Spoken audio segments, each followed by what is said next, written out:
Hey everyone, welcome to our final session for UK Games Expo Online, also known as Virtually Expo.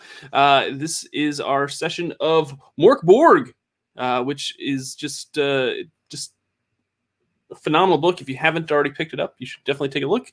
It is it's like an OSR dark death punk RPG. It's really just a beautiful book. It's more of an art. It's almost like an art piece as well as an RPG.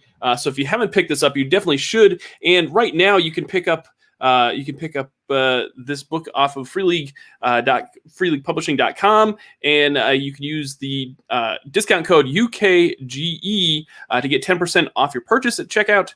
You can throw all of the items on there are 10% off. So definitely when you use that code, so definitely load up the shopping cart, check out, get yourself a little discount, and you can get yourself a copy of Mörk Borg.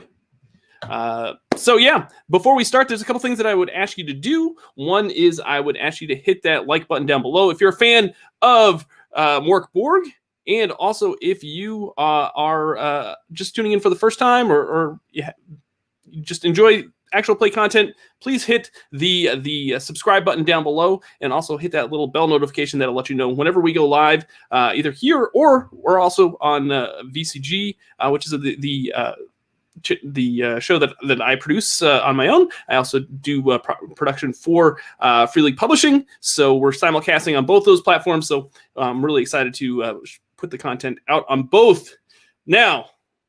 Now that I'm done, this is actually the first session that I'm actually going to be able to play as well as produce. So I'm really excited to bring on the players and include myself rather than take myself off screen like I have been. All right, let's bring our GM on for this session. Mitchell, thank you so much for GMing today. Oh, it's my pleasure, man. I'm glad that you'll be in this game because I missed you yesterday during Alien. Well, that's all right. We had a celebrity guest by the name of Drew Mitchell. Gaska. That's awkward. I mean, and Mitchell, of course. Yeah, Mitchell. Yeah, definitely. So I was glad that I could be behind the scenes and watch Drew die gloriously multiple times in that actual play. Let's add the other folks onto the screen. We've got a wonderful cast. Look at some familiar faces and someone that I'm really excited to be playing with. I'm always excited to play with everybody, but I'm really excited to be playing with this one person for the first time. And that, of course, is Matt from the Effect Podcast. Hello, Matt, hello, everybody. Thank My you. first Welcome. time on your podcast. Hello. I'm so excited. I can't wait to do this. That's good. I'm just typing in the name of my character. Okay. Sure. So forgive my. I'm very excited to do this. This is the first time I've played Mörk Borg. I've GM'd it. We did the very first actual play of Mörk Borg, actually, on the Effect YouTube stream right at the beginning of lockdown. It was a game that I've been planning on playing in my local friendly local gaming store, and it closed. So we moved online and took advantage of having all the players online by making them into internet superstars. Our most popular videos so far, Mörk Borg, I have to say. Nice. Excellent. Mörk Borg. And of course, we have Amanda Call from Age of Night. Amanda, thank you so much for giving your time. Yes, thank you so much for having me. Josh from Halloweenville. You saw him yesterday on the Alien actual play. Eaten by rats. Thanks so much for coming on.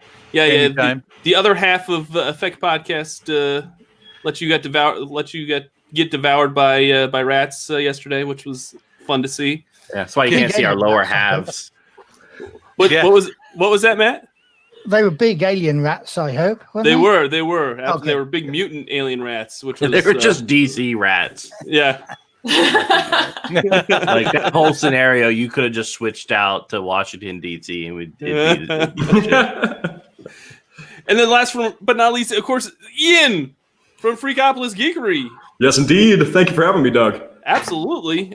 You know, we did an actual play of this a few weeks ago, and people were clamoring and saying they wanted more Ian on Mörk Borg actual plays. So Norrat was a fun character. He met a timely demise, I'd say. Is this our first time, like, player to player, Doug? Is this our first time playing together? It might be. I think so. It might be. Oh, that's so fun! I'm glad to be glad to have the opportunity.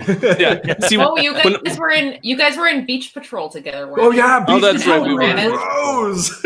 Yeah. See what happens is I only bring in really great RPG players when I play, so then that way they overshadow how I horribly play. So that's my secret of this channel. So, all right, at this point, I'm just going to hand everything over to Mitchell. It's his show. Here. Oh, oops. I'm throwing it to the wrong side. There you go. There we go. Already starting to regret things. My mouth is on it. I'm sure it's fine. So we're hopping into the epic lands of Mörk Borg, the apocalyptic, destructive, dark place. And we're just going to rip right into it because I have a goal and I aim to keep it. You guys have been traveling towards this dark castle, the lightning coming down, kind of raining in this dark woods when you are attacked. These vines of tree bark, these limbs ripping out of the ground and racing towards you. You could just think of Evil Dead to kind of look at that, the camera coming towards you quick like. So yeah, let's I'm just gonna hop into initiative. No. Hop into initiative. Oh jeez. What? Are we just getting got here.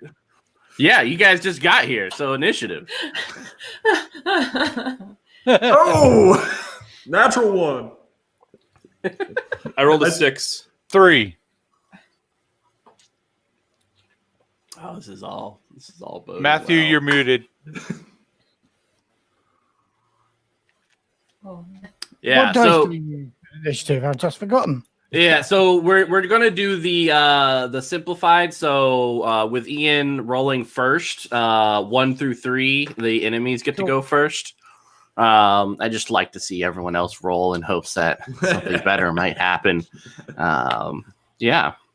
So it's my turn. So, Lampert, since you were the one who kind of brought us to this situation, we are going to, why don't you describe your character and how you were going to attempt to dodge these tree-like bark vines, which are racing towards you, seeking your ears.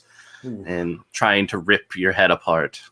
So, Lambert is a heretical priest of, well, a very rotund stature. And he defends himself with a staff with a bit of a crooked end. It appears as a shepherd's staff.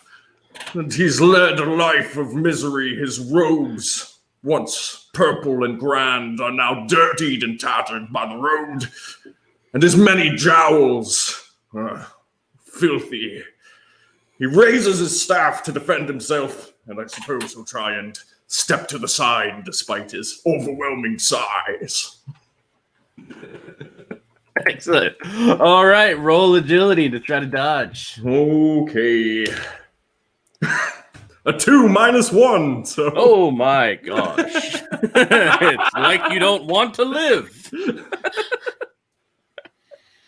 Oh, take 4 damage, my friend. Oh, ow.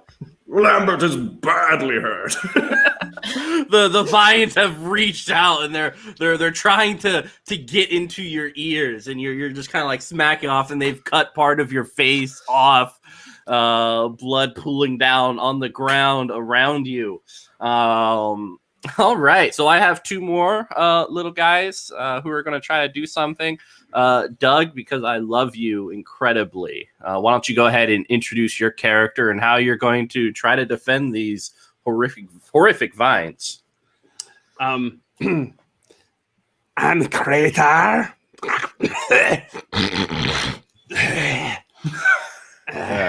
No, I'm just gonna roll damage. What? That's. I've been working on this voice all afternoon. I love it. Good. I was raised by rats, and you know, I just have all these tattoos all over my body.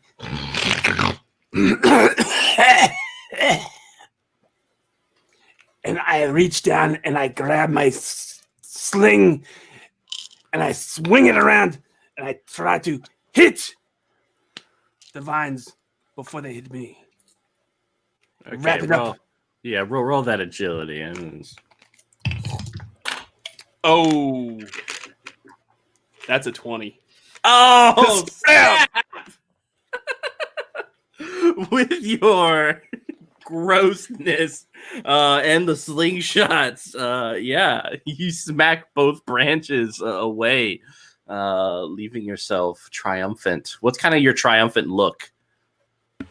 It's like, yes.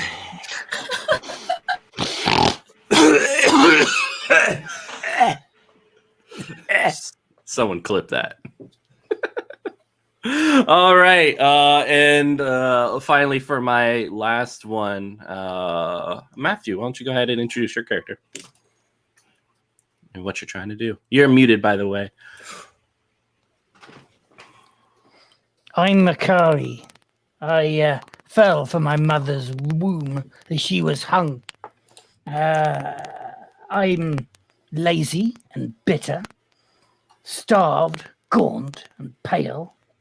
I'm an insecure shit stirrer as well. I'll talk about whoever just left the room, but I am tough. So I'm gonna strike out with my short sword. And but I fail. I get 8 plus 1, 9. Oh man. All right, you take 6 damage. What? I said I was tough. It hardly scratches me. The vines just turned me into a splatter. All right, it is your turn. You guys can decide amongst yourselves who goes first, but I suggest that Josh and Amanda definitely are one of the first two up so that we can see what their characters are up to, and they haven't had such a rough time as some of you guys have. Amanda, you may go first. Sure. All right. I'm playing Daru. I am an esoteric hermit and an initiate of the Invisible College. The stars, they tell me things. However, I am very small and weak, and this is very dangerous, and I do not like this one bit. I think I'm going to start backing away as much as possible and stick my small dog on them. I have a very small, vicious dog. Like a chihuahua? It looks kind of like a toad with a chihuahua face. Yes. And I'm just gonna go, get the vines. Get the vines. It listens to me, but literally no one else. My small dog, let's see if my small dog can to attack. My small dog rolled an 8. That is not enough, unfortunately. So he just yaps and snaps at the little vines and doesn't do any good whatsoever. While I just keep on backing away, going, "Oh no! Oh no! No! No! Oh no!" The dog yaps and even picks up a bit of Lampert, which has fallen to the ground, and it's like, "Put that down. Get the vines. Put it down. Stop that. What is in your mouth?" It's like blood everywhere. Bits of his cheek falling out. We're going to spoil your supper. All right, Josh, go ahead. All right, I have brought back Ervorg because he survived the last encounter, so he is back. If none of you remember who he is, he's the herb master and he's wonderful and powerful, but he some say he has a substance abuse problem. Don't know what they're talking about, and I will sniff this wonderful powder using my hippo's invarating snuff. Okay, which yeah, He does not have a substance abuse problem. no, not at all. So this will give me 2 attacks against the vines for this round. Nice. And here we go. I'm using my short sword to slice through because, they're vines. You got to use something sharp. So a 7 is not going to hit. Nope. And an 18. That hits. All right.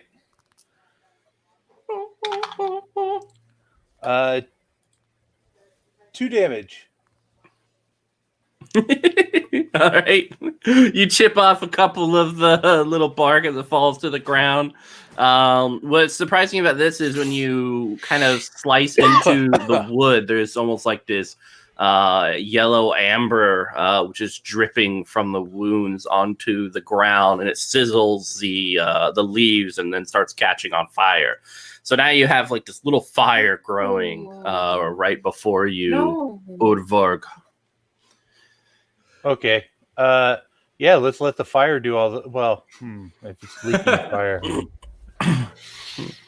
So, Lambert with half a face is being assaulted and is stumbling about the dirt path, trying to tear away these grasping vines about his face, probably with little effect. Desperately, he's going to reach for one of the 2 scrolls he brought with him, one of which is an unclean scroll, and one of which is a sacred scroll. But I'll roll a d20 for a 50-50 chance as to which he grabs, because, oh my goodness, he's under attack by his face. So let's see what happens. A 4. That's the unclean scroll. And so a 4 on the unclean scroll table. What effect is that? We actually should have probably had it ready for the quick reference, right? They're slapping you, and you're looking at the scroll like, what the? Yeah, exactly. Where's the instructions? No, legitimately. We did say so. Does anyone have it? Let me see if I can Mine disappeared. I had to delete it to get stability here. I don't think it's good.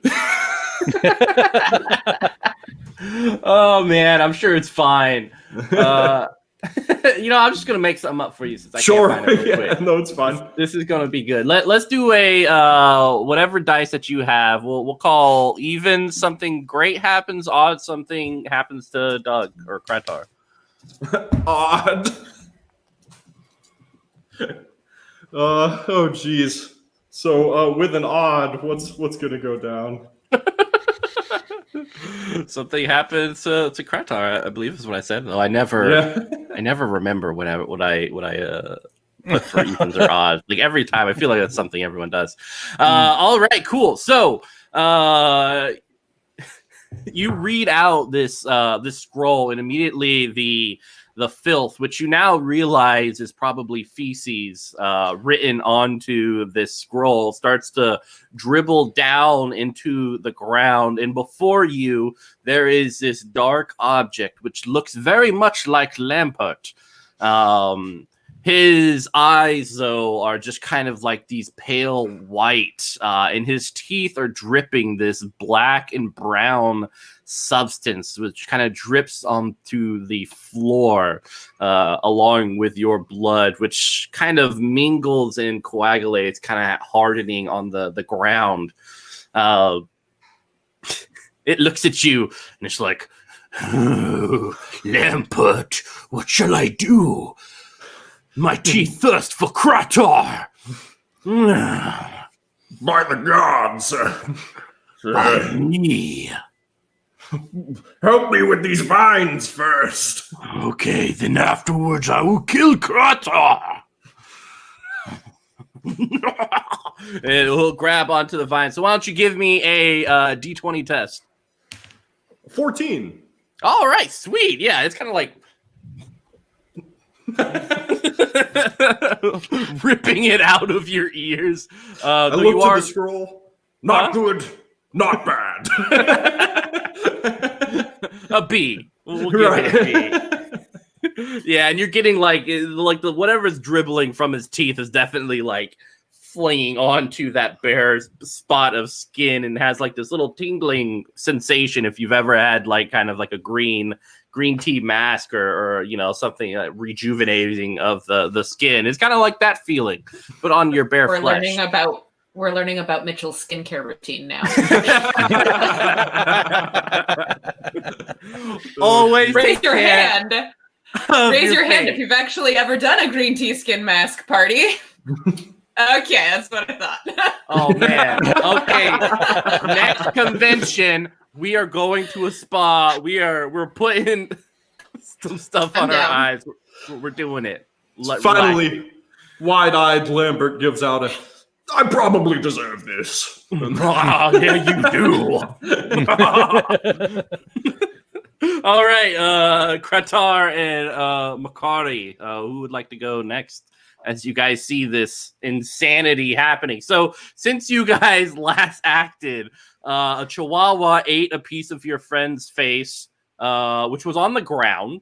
Fire has erupted from the leaves. There is now a I don't know what you would call evil Lampert, good Lampert, other Lampert, helping normal Lampert with the vines. So yeah, what are you guys doing?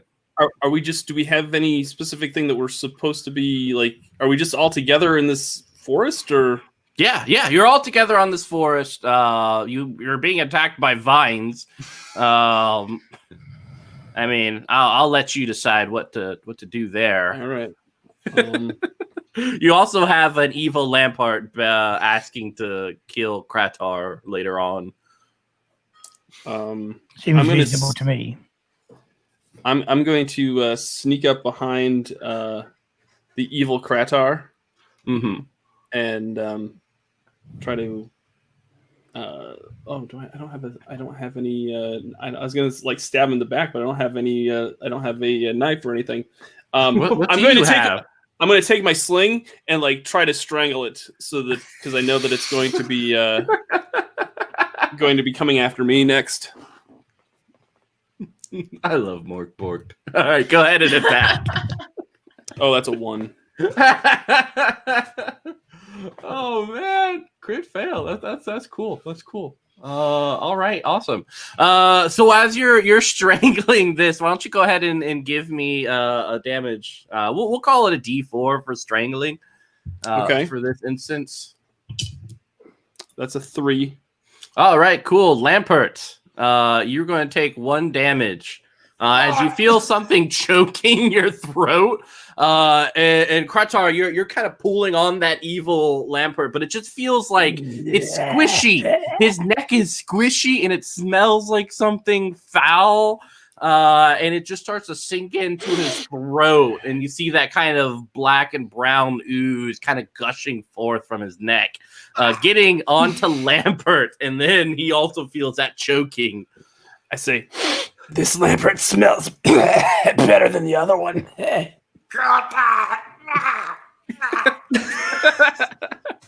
All right, Makari.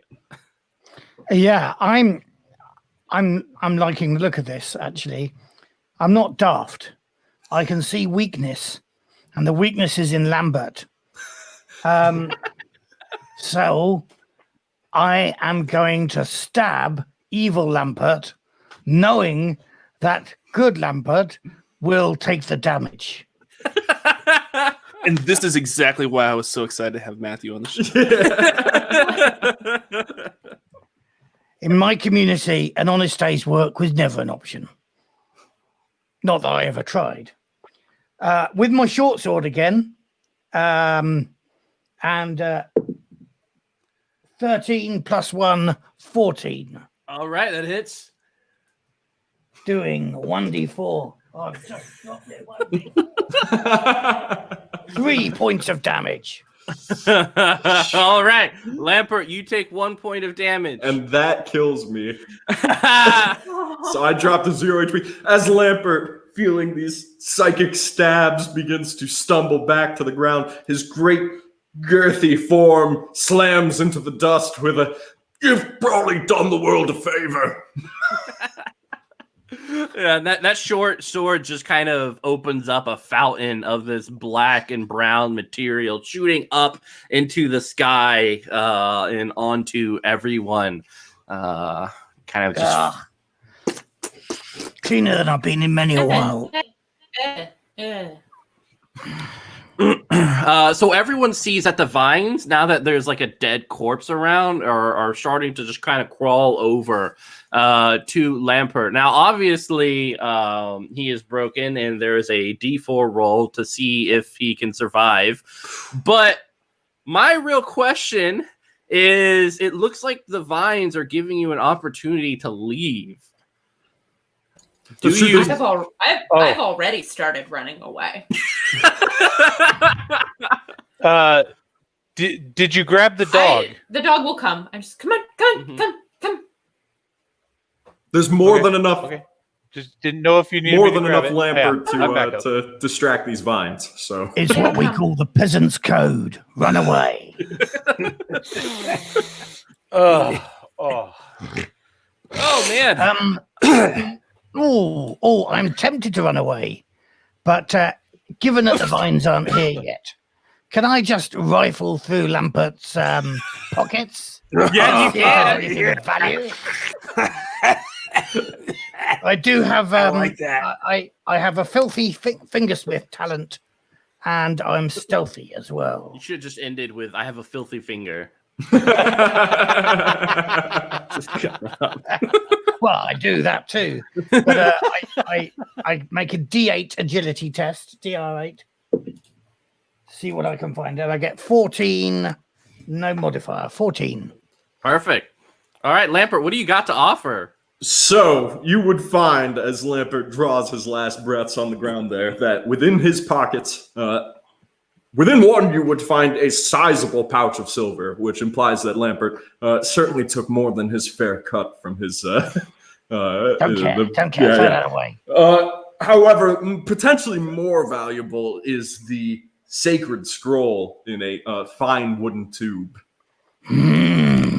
Pocket that. Or sack it. Got a big sack in my sack. What did you get there? What did you get, Mercati? Mercari, what did you get out of that body? What did you get there? I take that purse of silver and I throw it towards the vines and say, "All of this," and then I make my escape. Lampert, go ahead and roll a D4. I want to see if you actually get sweet release, or will your final moments be filled with pain and torture? A 2. Roll a D6 for me now. Jeez. A 2. All right, sweet. Your leg, just kind of, the first thing they grab is your leg, and it just wrenches it from your bones and skin as it pulls it down into the dirt. So everyone else, as they are running, looks back and sees that Lampert no longer has both of his legs, as the vines slowly start to crawl and take him piece by piece into the ground, keeping him alive the whole time as you guys hear the screaming of Lampert in the distance. His boots weren't my size anyway. Ian, do you have your second character prepared? Oh, heck yeah. Yep. Absolutely. I'm glad Lambert died. He honestly deserved it. So yeah, now I have Lockfoot. Another Gutterborn scum, because I like playing him, although probably quite a bit more tidy looking than Kratar. So will I? Am I just found on the path? Oh, sorry. Am I just found on the path? We will introduce you soon, and I'm sure Okay. Doug will change that name because Lampart is no more, Is it- and what his is it, name has been Lockfoot. Yeah. Lockfoot. Cool.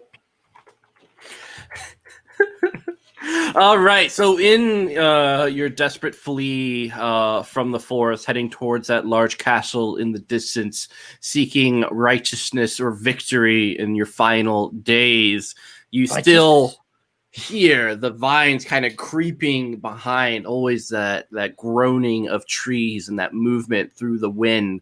When you come right out of the tree line, you see a nice small little village, quaint and beautiful. It kind of has a very serene look to it, and despite it being dark and rainy, as you kind of burst from the tree line, you notice that there's a slight little bit of sun kind of creeping up over the horizon. It is no longer raining, and there are some flowers in the meadow there. I will That's all pick so the flowers. pleasant. This Yeah. place What a looks lovely- right for plunder. Do these flowers, do they seem to have any herbal properties? Roll a d20 for me. Okay.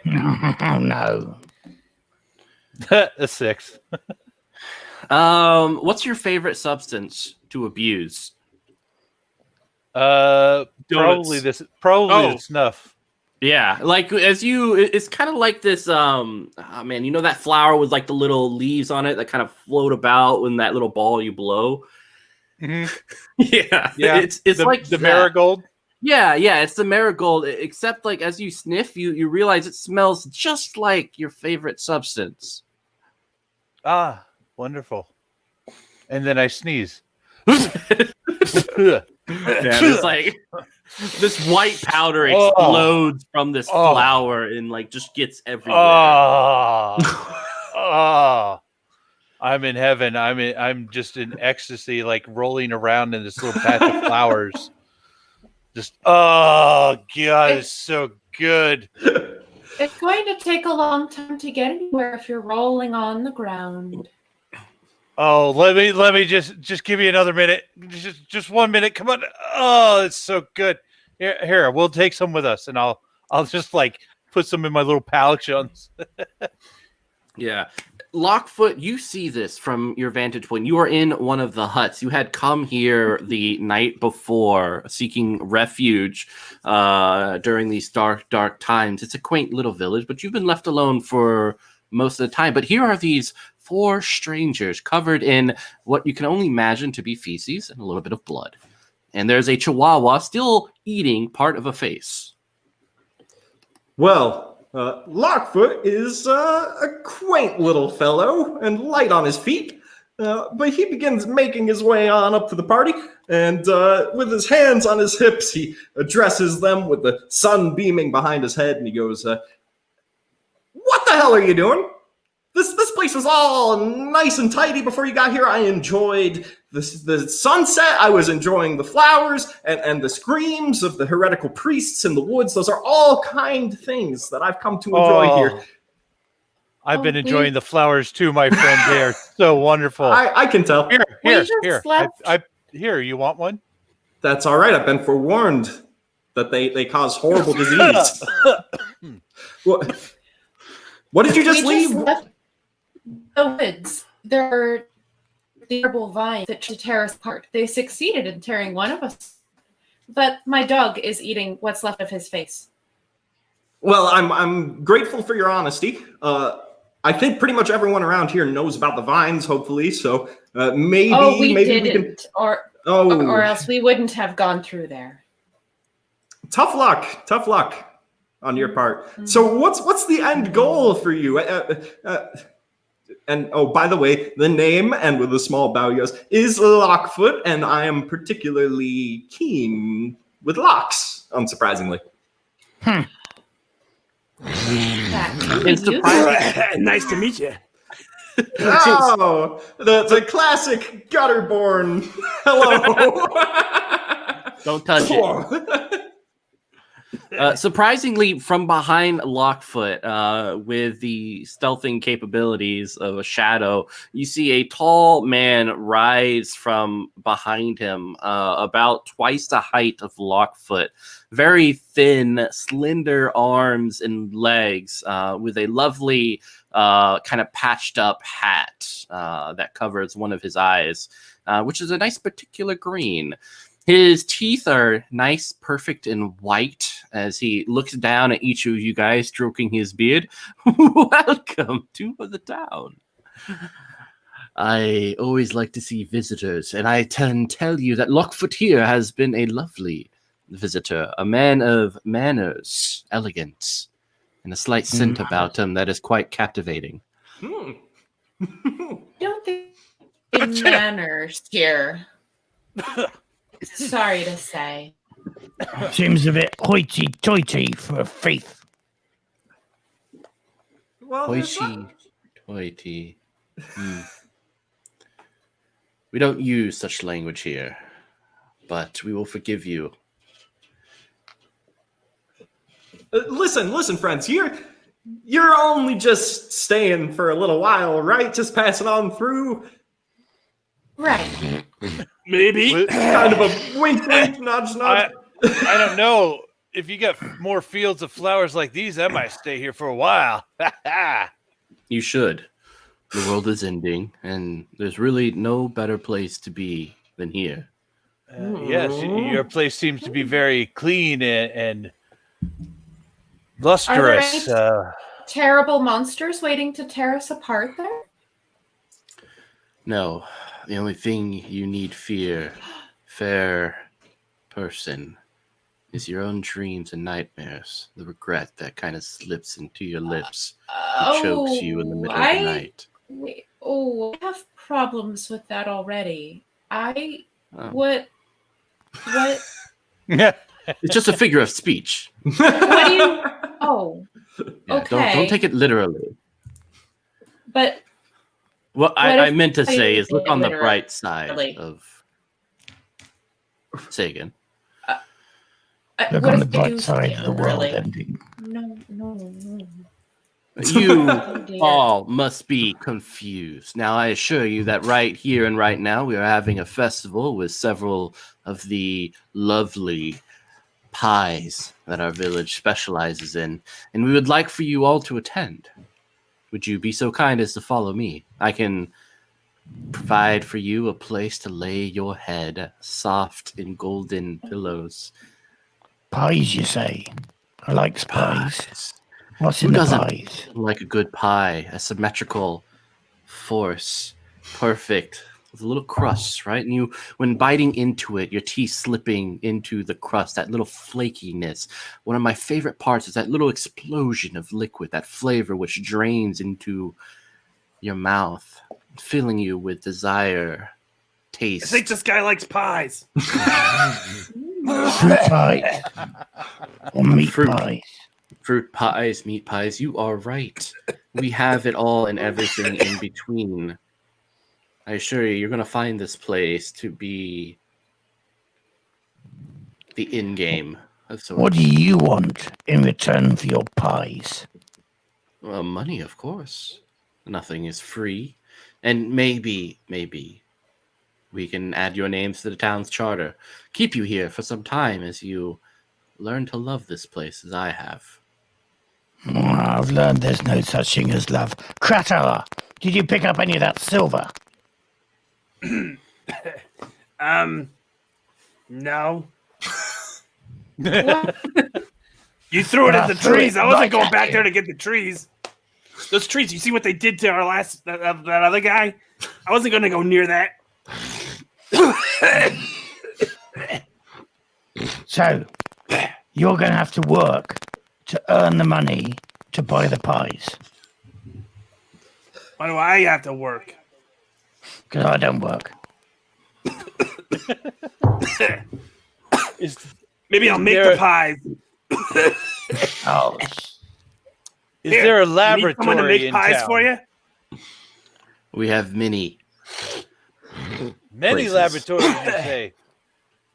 Why don't you follow me and I will I'm going to show you where Please. you can rest. I have a slight headache, and I think part of it is that one of your companions here I find slightly disgusting. And I think you'll find Only us one? all slightly disgusting. only one. Here is a place that we prize in terms of honesty. And with that honesty in mind, good sir, as he looks over at Kratar, there's nothing more that would please me than to see you hung up, split and quartered, my good sir. Oh, Yeah, he's a very dishonest person, is Kratar. Hey, thanks a lot. Right, honesty. We're all just completely open with each other. That's the idea here. And as we begin to shuffle off, Lockfoot will. He doesn't exactly trust the look of Mercari or Kratar. And Dervarg is kind of loopy. Yes. So he'll slip beside Deru, who appears to be the most level-headed of the current party. And And the lips covered in shit. with a quick whisper, he goes, "There's something awfully wrong with this place." I'm getting that impression. Have you been here long? Not long enough, I have the feeling, but as I look around, the more I see, the more I hear, the stranger things are becoming. And this pie deal is, I don't trust it. I don't trust it at all. I am a bit hungry, but Oh, aren't we all? I don't. I'm not denying the I don't pies. know. I'm going for the pies. Something does seem a little bit strange here. Just keep your eye out, and I will too. And, well, we'll see how long this lasts. Okay. Yeah. He leads you down the village, which kind of comes up to this nice little yellow road, kind of cobblestone together. On either side are perfectly symmetrical little huts, smoke rising from each one, and the smell of delicious sweets and salts, baked goods, fills the air. People of all sorts stare at each one of you, kind of smiling, each one waving. And finally, this gentleman comes to this nice little tavern, 2-story, quaint little place.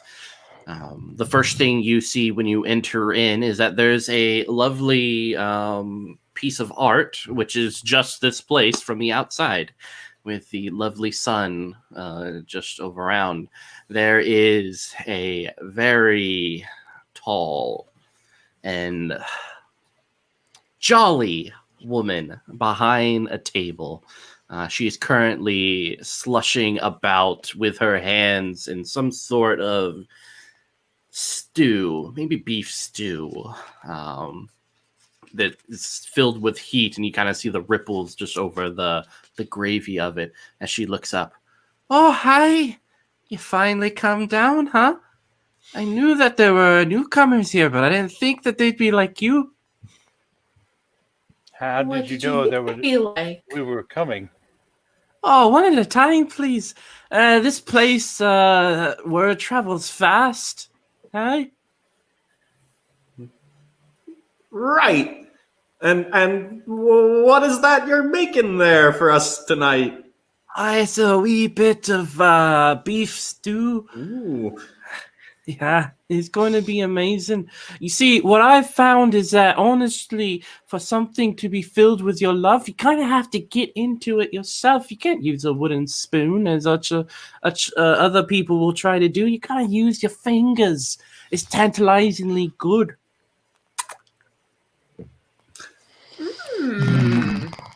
Would you like to stick your finger in it right now? I My will. finger. I'll stick my finger right in it. Yeah. Kind of plop it in. There's a burning sensation, but kind of flopping it out, a little bit of beef and gravy, kind of.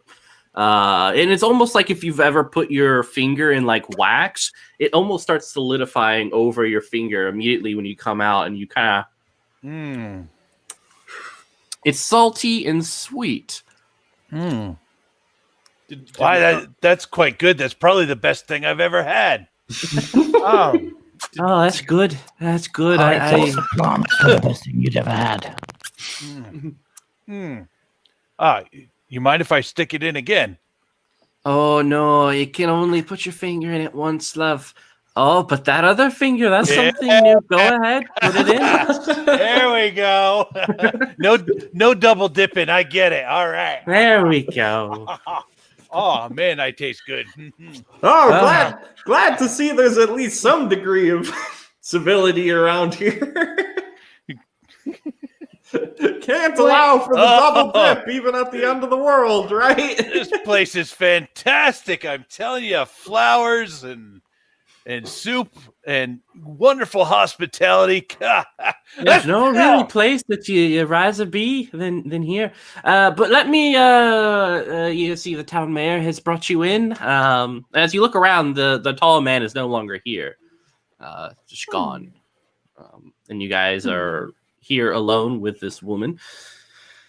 She kind of scratches under her chin. I think we have rooms up above. Yeah, sure. Come on, follow me. Oh, that'd be lovely. She takes like a large set of keys from in the kind of between her bosom and starts kind of waddling up the stairwell. Yeah.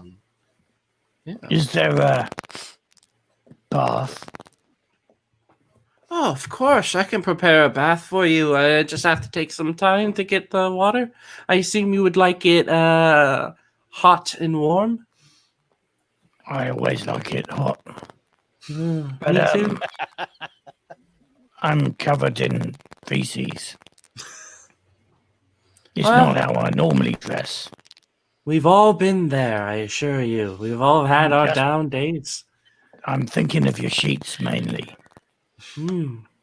Well, we greatly appreciate that. That sort of compassion and foresight. I think you'll be a lovely member to this lovely little town. No one's ever called me lovely before. It's all, what is it? Beauty is in the eye of the beholder, as they say. What's a beholder? It's that little empty space right behind your eye. The little place where all the veins and such connect up to your brain, I think. Yeah, Come see. that's what they call it. But please.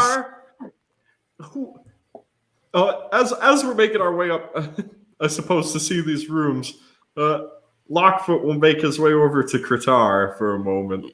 And he goes, Kritar, you and I think we have a similar upbringing. We've seen a lot of hardship in our time.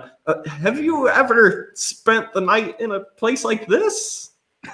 No. This is for people much less hard than us.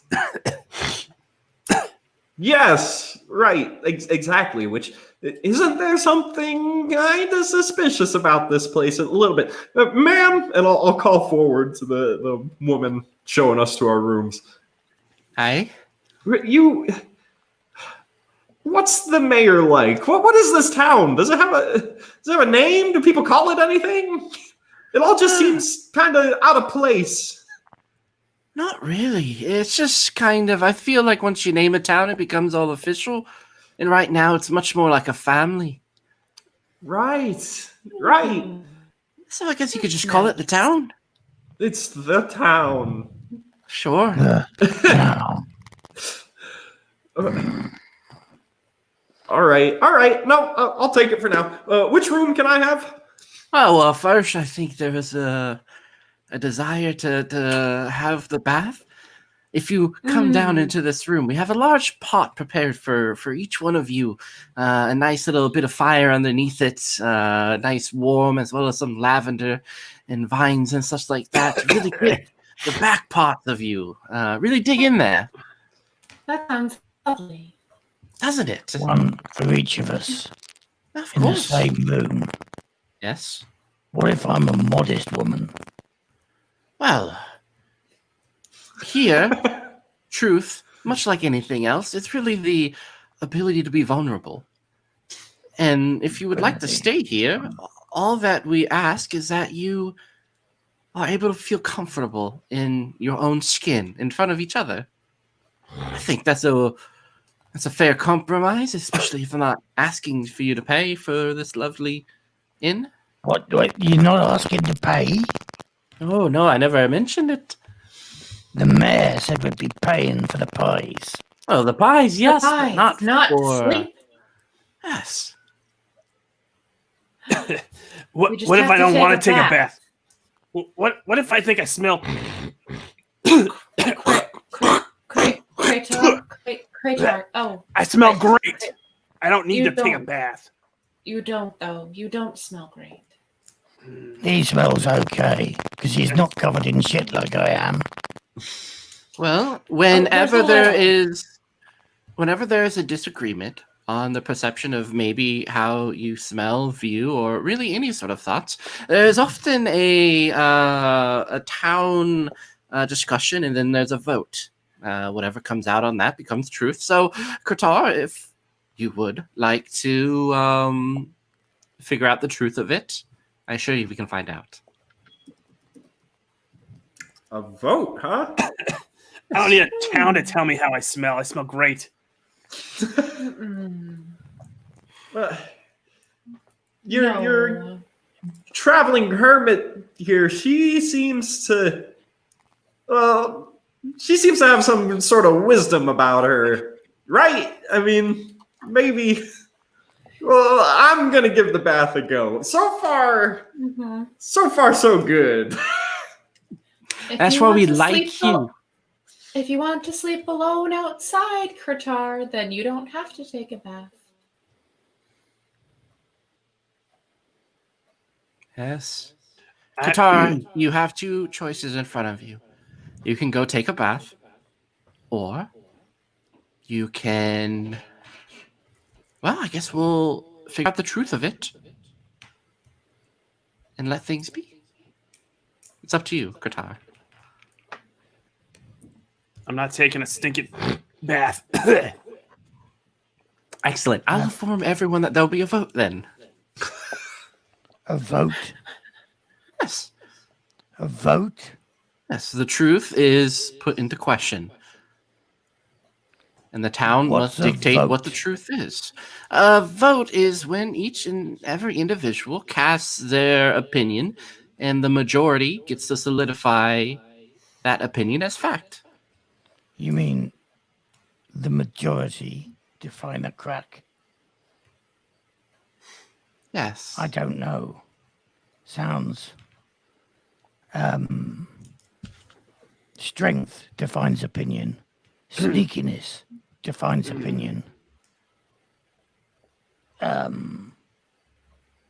Something else defines opinion. Running away defines opinion. Yeah. Quickness defines opinion.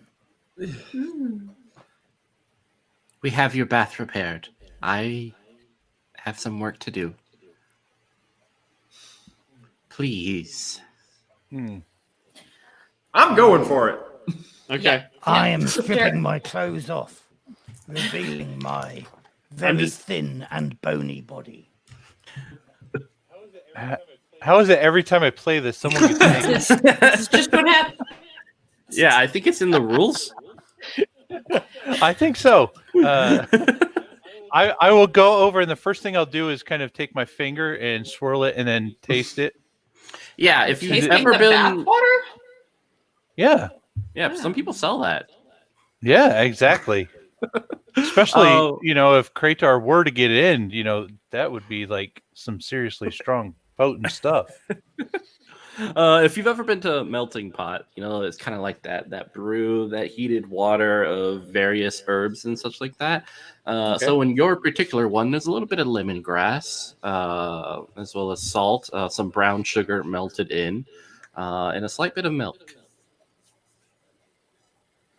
I don't know whether I want to bathe in it or eat it.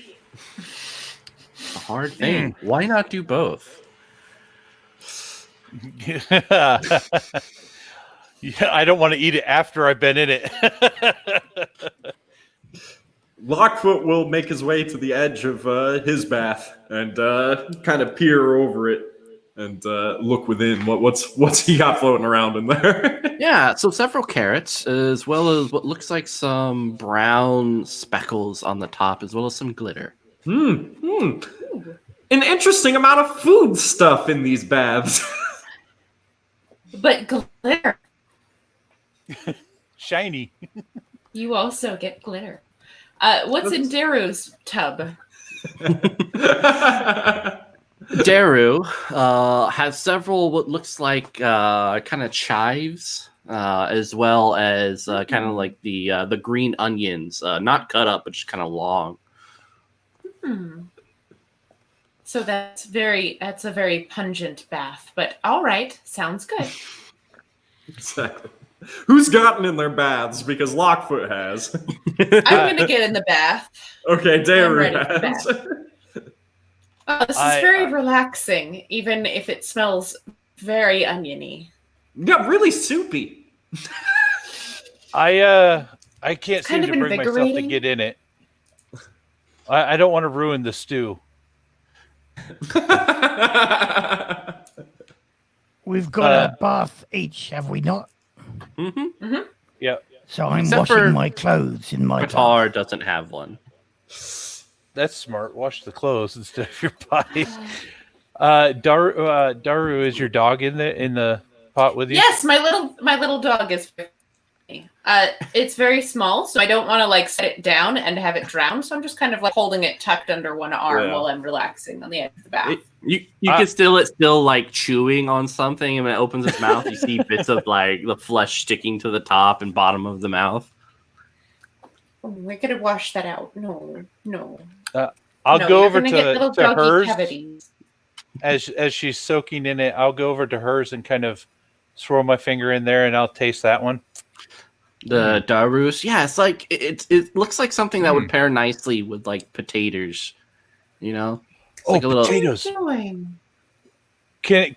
I'll run out of the room and And are you still like have your clothes on? Oh yeah. I never took them off. I just say I holler down. You got any potatoes?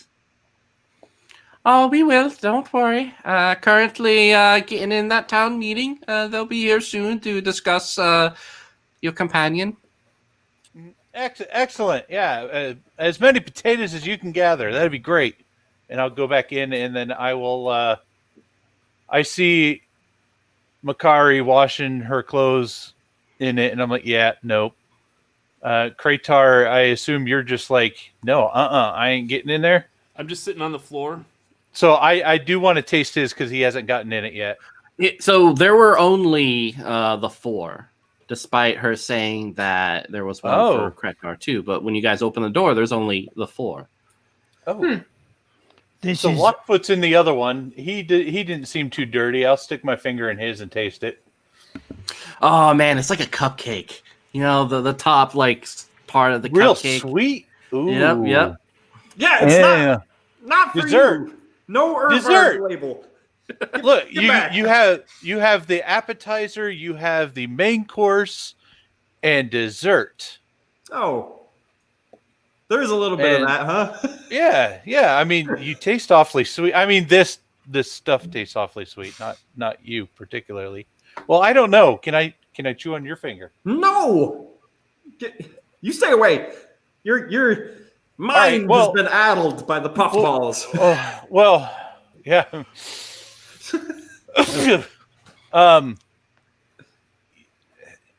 Let's give it about 20 minutes and maybe you'll change your mind.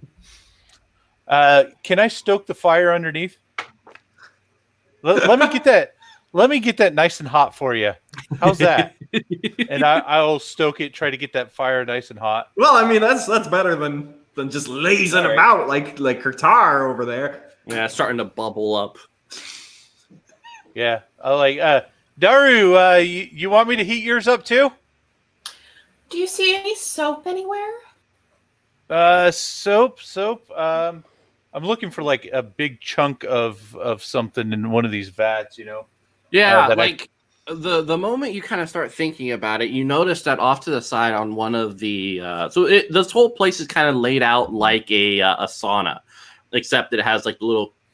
I'm not going to call them cooking pots. We'll call them like tubs for individuals in the center. So you have like the little like very damp places to sit. The remnants of someone's butt still kind of wet on several parts of it. And yeah, in one of there's a nice little basket with a cloth set over it. And if you kind of just pull that cloth aside, there are these nice and wonderful animal-shaped soaps. Oh, I'll pick up one of those and bring it over to Daru and chuck it at her. And then begin to stoke her fire. Oh no, it's just warm enough. Thank you. What kind of animal? It is a penguin. She has a penguin soap. Nice. Hey. All right. Where's our hostess? She was actually kind of nice. Up here from beyond the tub. Yeah, the door's still open. And last you heard, she was downstairs, kind of gathering the people. Daru, as you are, I assume, cleansing yourself of the impurities of your flesh via the soap. Mm-hmm. Excellent. I'm feeling very refreshed now. Give me a strength test. So it begins. Oh boy. Oh boy! I rolled a 2. Oh no. So it is a strange thing watching as you guys all see her start to scrub down, and it's almost like she's rubbing sandpaper on her flesh as bits of skin start to kind of fold off and flop into the tub like a cheese grater. So Daru, you take 1 damage. I only have 1 hit point. I'm very frail. All right, so why don't you do a D4 and we'll see what happens to you. Oh no! I got a 1. All right, you fall unconscious for roll 1 more D4. I immediately pass out into the tub of water. That can't end poorly. This Oh, time it's I rolled this time I rolled a 4. Ooh, all right. So you'll be unconscious for 4 rounds, and you'll awaken with 4 hit points. Which is more than I normally have. All right, Yeah, so he's just here. As she slumps down, is there a stick or a giant spoon in here? Someone save my dog. A paddle? Dog's leg. I'm panicking because if she's done this to herself, what are my clothes like? I pull them out of the tub. Are they whole still, or have I rubbed great swathes of holes in them? Imagine what your clothes looked like when they were first knitted together, and they look like that. They are pristine, clean, whole, beautiful, gorgeous, and surprisingly neatly folded. And Vorg, you do find like several back scratchers kind of off to the side. Okay. I will begin to stir the pot with Daru in it, and as the dog's like paddling around, I'll just kind of like make it go a little bit faster, creating like a little whirlpool to suck it down in. Why are you trying to murder my dog? I'm not. I'm drowning it.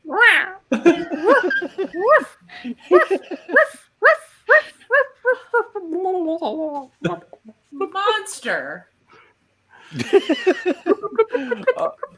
Now I will sample it. Does it taste any different? Is it getting more stronger flavor now that her blood and flesh is into it? Yeah, it's kind of like a nice rare filet mignon. Kind of a little bit of that blood, that nice salty sweetness, that squishiness, the butter aftertaste. Oh, it's so good, guys! You gotta come over here and try some of this. something. Yeah. So I don't have to hang my clothes up to dry. They've come out of the water, dry, warm, repaired, and folded. Yeah. Blooming it. You're a new man. And Daru, you Woman. wake up. Woman. I will go over to this other pot since he says it tastes good. What happened to Daryl? She was in here. Oh, she's in there. Is she a little baby now? What? Yeah. No. I'm just stirring it so that it circulates and all the stuff doesn't sit in one spot. You don't want that stuff to settle because then it could stagnate. But she's under the water. Yeah, it's fine. She's fine. I push my hand in and sort of see if I can feel any lumps of meat, dog, or Deru, and see if I can fish them out. I'm expecting her to be a little baby, like my clothes are prepared to be, as new. So if she's any heavier than that, I will be Daru surprised. has regained consciousness. She's just I'll put her clean. out of the water then. What shape is she? Like grab Daru out.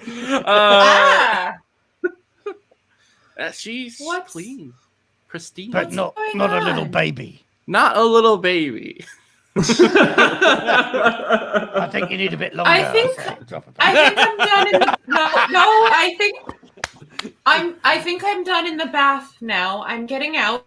Yeah, speaking of which, upon witnessing Ervorg just whirlpool this puppy, Lockfoot's gonna be thinking, he could do that to me at any time. I'm totally defenseless in here. And he paddles. Don't worry. Darus are out, so the that just takes away from the flavor. So I got to come to you. He's paddling to the other side. I go over and I grab a soap and hand it to Lockfoot and Lockfoot, here, try some of this wonderful soap. I've seen what happens with the soap. I ain't getting rid of my skin. I like my skin. This is Why not? What? Car, have you seen It'll my be dog? it'll be fine. It's fine. Your dog. Has anyone seen my dog? Not recently. What are you doing? Don't worry. Everything's fine. Lockfoot. So the soap here. I'm not taking that soap. I'm actually, you know what? The bath was nice, but this is starting to devolve into something too strange for me. And he's going to kind of squirm on out of the bath, water dripping off of him, and he's going to go kind of like scampering over for his stuff. And he I'm looking draws carefully a at short him. sword, holding Has it he close grown to his into a little chest. baby at all? He has not grown the bit into that was a- below the water. Yeah, he has not grown into a little baby. He just looks nice and Not clean. even a tiny little baby. Not even a tiny. You all have you've everything was nice here, and now things are going downhill. I can tell. Lockfoot. You seem to take one of the carrots out with you. Can you throw that back in? It's like stuck in between your toe. Yeah, that's where it's stuck. I'm I'm still sitting on the floor, like off to the side, and I'm just kind of picking my teeth, and I'm just nodding my head and smiling and knowing that I made the right decision. And all these fools are just. And if Lockfoot's out, I'm going to go back over to the Daru's old bath because I know there's still some fresh meat in there, and continue to stir. And every now and then, as the whirlpool goes down, I see the little head of the dog kind of pop up and bob. Right? It might yip and then go. Blah, blah, blah, blah, blah, blah. No! I Oh, want to try to rescue my dog. Yeah, you can pick your dog up from the little hot tub, and as you do, it opens its eyes, and it's like pitch black as it's looking at you. Oh, Rough. Poor baby. Rough, All right, rough. I throw the spoon and like this. The soups are ruined. Dessert's ruined. It's all ruined. Lockfoot honestly is up to his wits, and he's going to sprint downstairs, screaming that these people don't belong here anymore. Yeah, you come out and you notice that there are about 30 people outside, and there's like this little platform. And he'll point behind him and go, "These outsiders, they are here to ruin this. They are insane. We have to get rid of them." You feel a delicate, long, slendered, fingered hand kind of comfort you by placing its weight upon your shoulder, Lockfoot. The mayor kind of drips down to your ear. Thank you, Lockfoot, for letting us know. We are going to deal with Kratar, I think is how he has chosen to be named. Well, yeah, of course. I've always got the town in mind.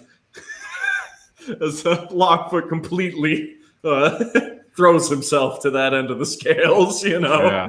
And like you feel the hand kind of petting your hair, like Lockfoot, you have done your family here proud. Your wife and children love you dearly. Yeah. No, let's get rid of these unbelievers, right, guys?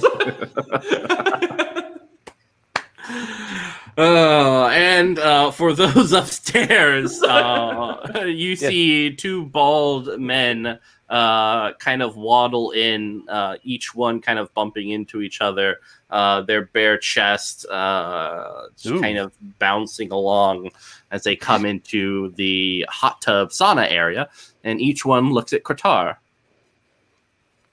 I've been getting my clothes on in this time. Yeah, you look fabulous. Yeah, same.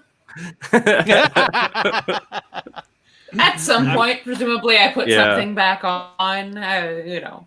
And your chihuahua's just kind of perched on your head, gazing out. Is there anything that might resemble a potato peeler in here? Yeah. Okay. I'm going to take that and leave and head out and start like looking for somebody and ask where the potatoes are. Excellent. Yeah. So you come downstairs and you notice the crowd. Kratar, how do you respond to these two who are gazing at you? Each one kind of in one hand for each of them, there's like this wire that extends from one of the guards to the other, very thin and slight as they gaze at you. I don't get up. I just look at them. I look up at them. I'm like, are you here to make me take a bath? No, it's time for the truth to be known. Come downstairs.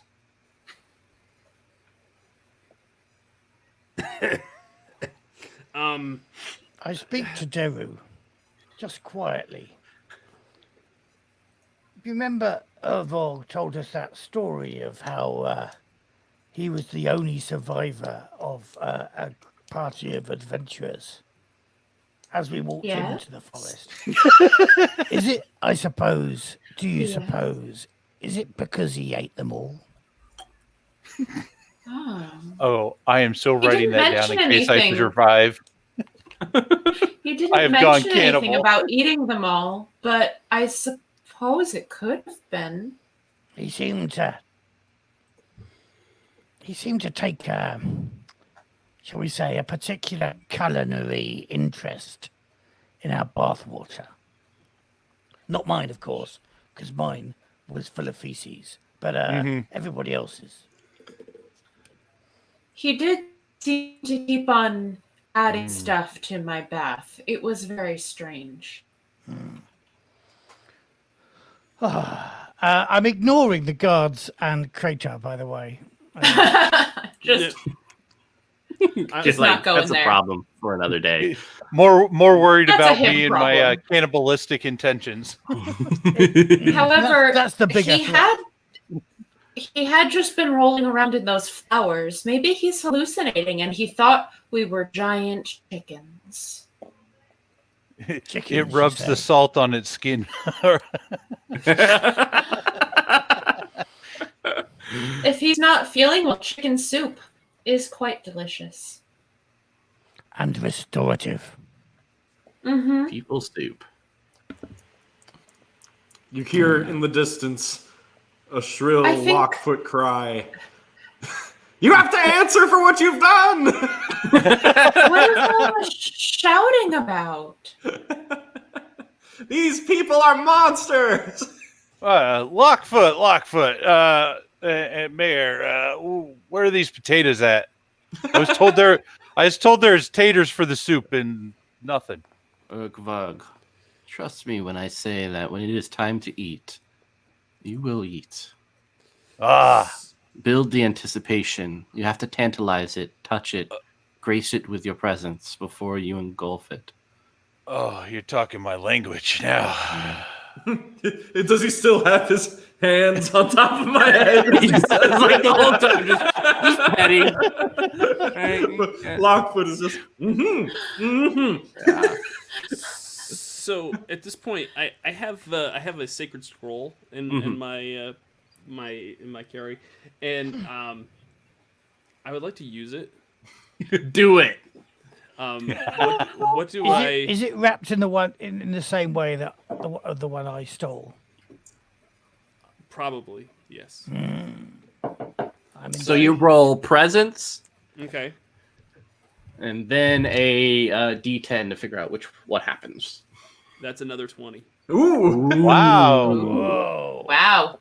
Doug's Kratos on on fire.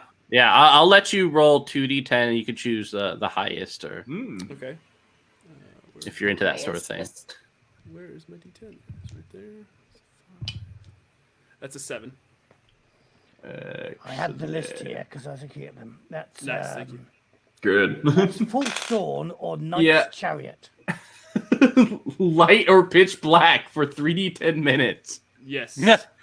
Which do you prefer? I would like it to be pitch black, All right. so I can get the heck out of here. Oh, Yep. So you guys, I don't like this. you guys see Kratar start to grossly read from this scroll, and the light. There's kind of like this slurping sound of as the light just kind of gets sucked into the scroll, engulfing Daru Makari in this room in pitch black, as well as Kratar and these two twins. It's bedtime already. I don't want it to be bedtime. Find you. Oh. In the darkness, you feel hands start to move about, looking for Kratar. No, I'm not. I'm gonna try to start feeling my way out of the room. Yeah. I make a beeline for where I think the door is. Just gonna run through the darkness. Just gonna try to. Couldn't go Yeah. early. Excellent. Kratar and Daru, you guys make it out where the darkness kind of ends, and there's some light trickling in from the outside world, just on the top of the staircase. Oh, And but you it's still not hear- actually bedtime yet. Yeah, you still hear the two in just kind of from the deep. Hello, Kratar. We smell you. What are the folks downstairs doing at this point? Are they gathering for a inquisition? Yeah, the captain just the mayor just kind of continues to pet you, Lockfoot, as you're standing there. Your wife kind of takes your hand and lovingly leans her head upon thine shoulder. Your two kids run up and hold your legs. Mhm. And as you look at them, you realize they don't really have faces. They're just kind of looking at you. These faceless things. That's all right. This is better than it's been for me in a long time. You get petted. And you don't have that pet. Wife and family. I didn't think that I'd achieve this, but Look at that demonic presence up there. Look at the darkness. We gotta destroy these guys. Yeah,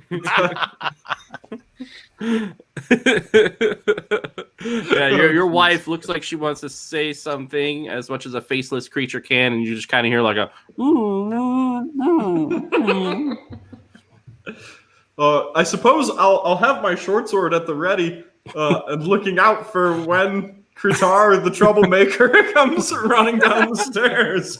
I need like a delivery service, but instead of food, they just bring like a head pat and just like pet your head for a little bit. We got a head patting ordered from Mitchell for Ian. It's gonna be here for 5 minutes.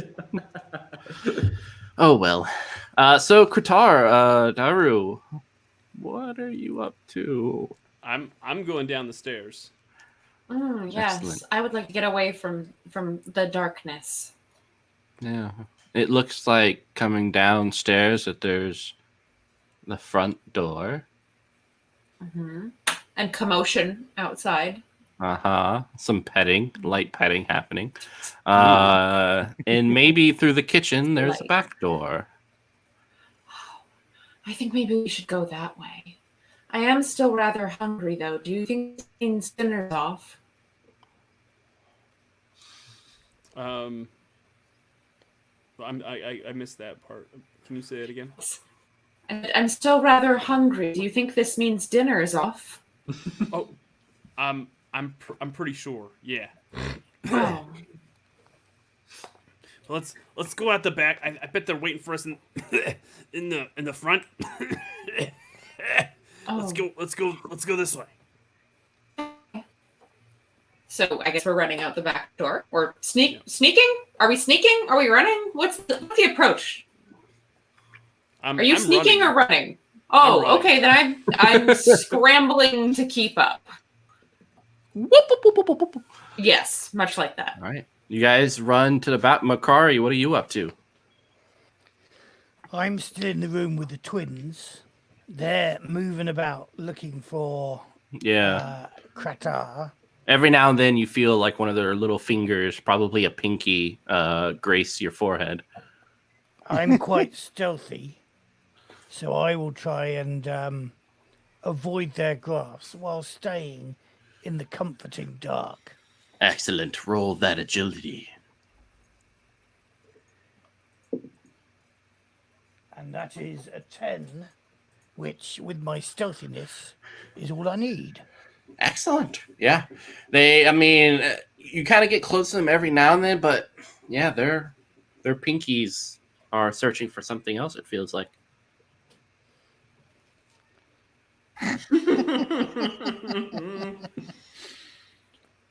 What about Urvard?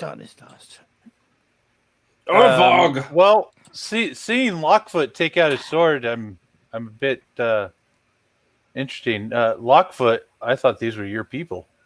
Well, these people. Wait, isn't that your wife and kid? What?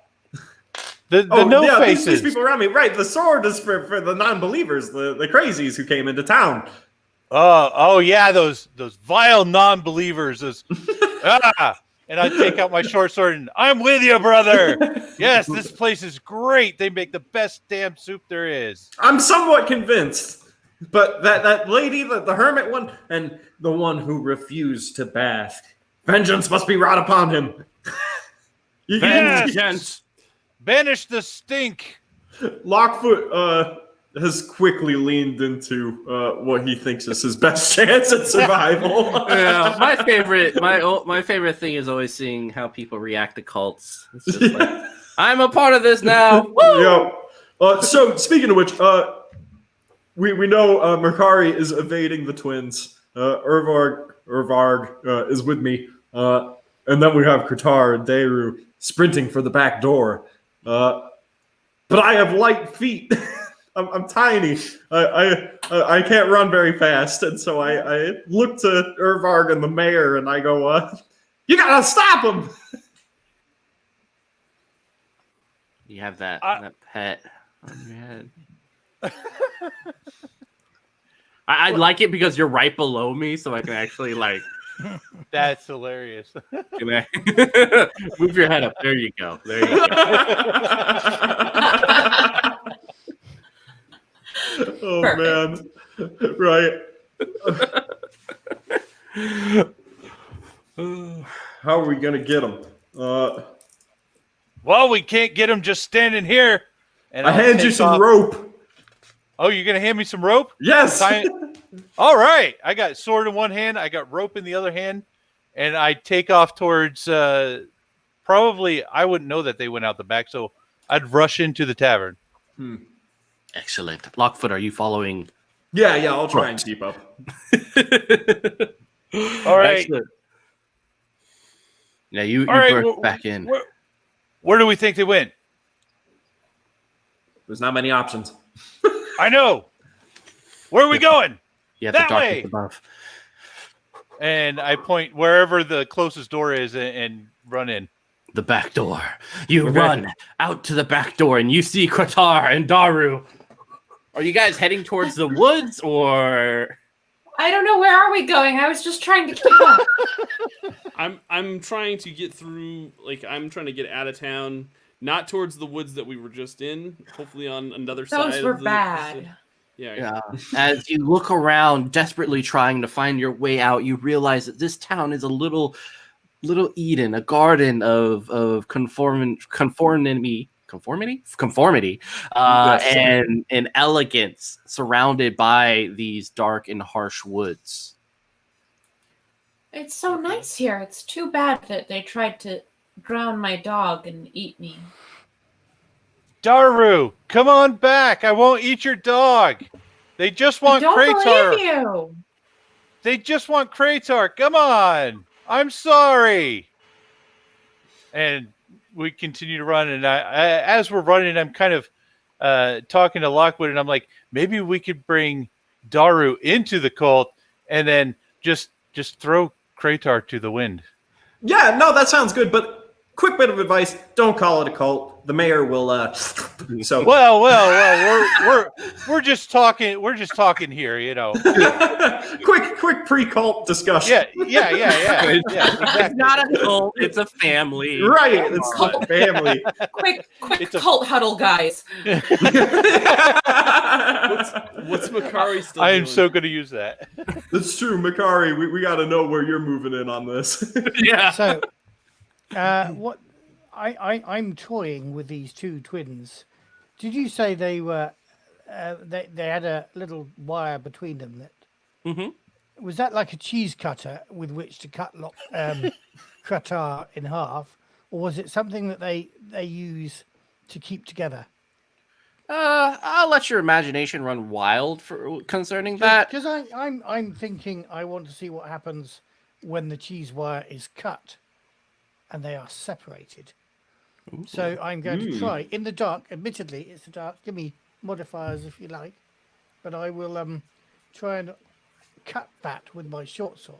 Excellent. I would say roll presence. You're trying to perceive where that wire is. It's going to be easy to cut once you do it, but okay. Does my stealthy bonus of 2 count for this one? Okay. However, 14. That's good. Ooh, yeah. 14 nice. minus 1, 13 in total. You feel the wire and you cut it. The first thing you hear after that are two kind of like cackling small infants in the room. This little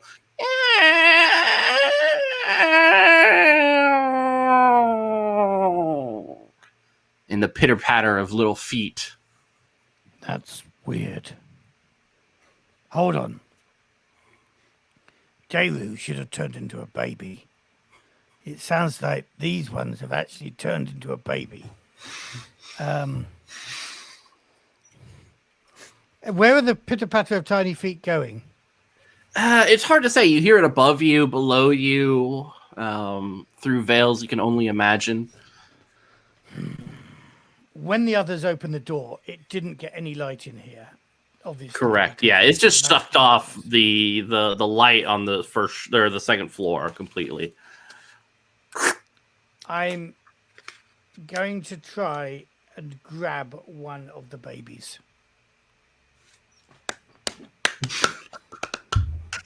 Excellent. Go ahead and Again, roll it's in the strength. strength, is it? Plus 1, 11. All right. You grab a small, wet, and kind of slimy form.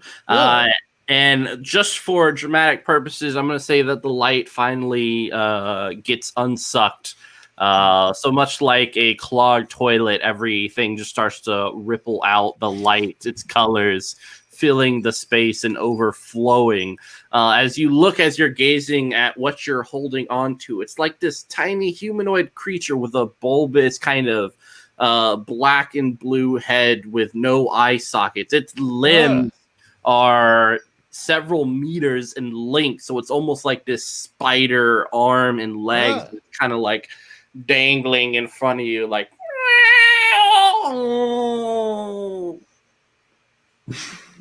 Does it sound unwell? Is it dying? Hopefully. Can I help it along? Can I hold it in one hand? This is not a baby. I would have killed a baby anyway because I'm that sort of guttible scum. But I would definitely kill this thing because it looks like a spider, and spiders are generally evil. Weird thing, and like you notice where in the hand where that little string is kind of like this long tube of meat that's just kind of like flipping around with this milky fluid dripping from it. The big question though is, where is the other one? Yes, that's what I'm beginning to ask. Yeah, so go ahead and roll initiative for me. And just remind me, what is the dice that we roll? Just roll a d6, and we'll figure out if you guys go first or the enemy. All right, that is the enemy. So, my good friend Makari, go ahead and roll defense, which is your agility. With my agility. Oh, that's not good. 7. Oh, yeah, that is not good at all. You feel a pressure in the back of your head. Several little tiny fingers are starting to crawl over your forehead, and you can kind of see it. The little fingers start to try to dig into your eye. But that pressure in the back of your head continues to grow, and you take 7 damage. 7 damage. Did I recover anything from the previous damage I've taken? Yeah, we'll say go ahead and roll a d4 to see how much you recover. Oh, that will be really interesting D4. I recover 4. Yes. So where are you at? So I'm at 0. Excellent. That didn't help at all. All right, roll a d4 since you are broken. Let's see what happens. And I am a 4 again.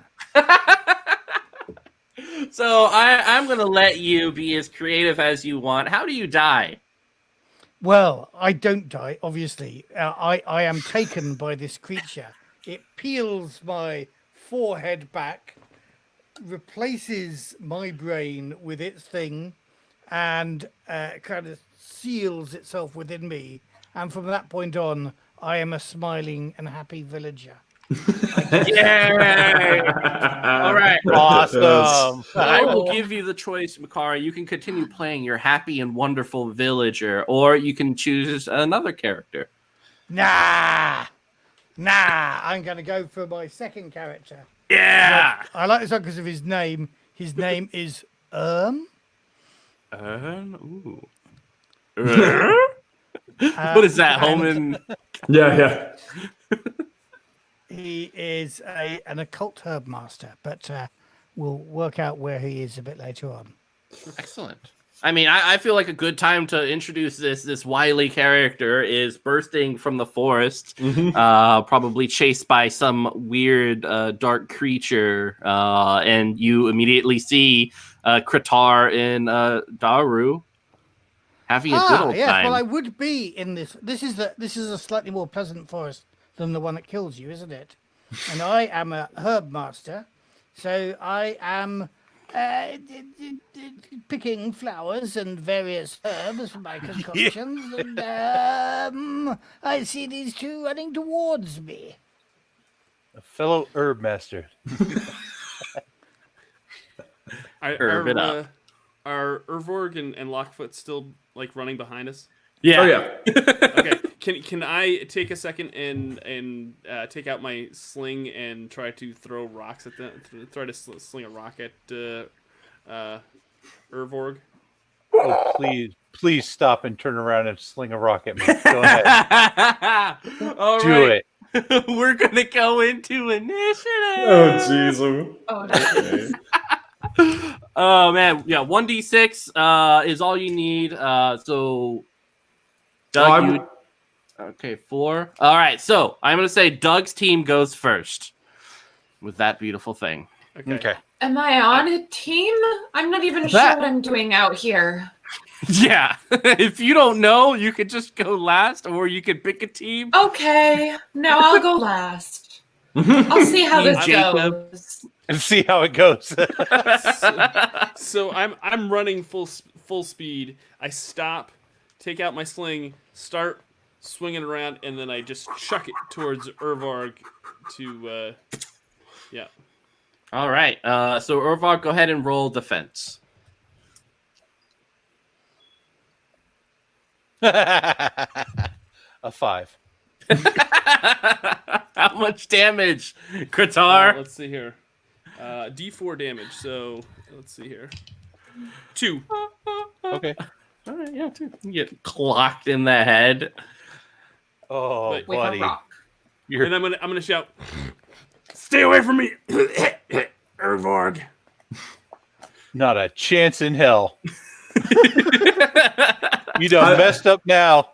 I throw the rope back at Lockfoot, and then as I do, as I'm running up with my short sword already in my hand, I'm gonna like Do a line just right on your sword.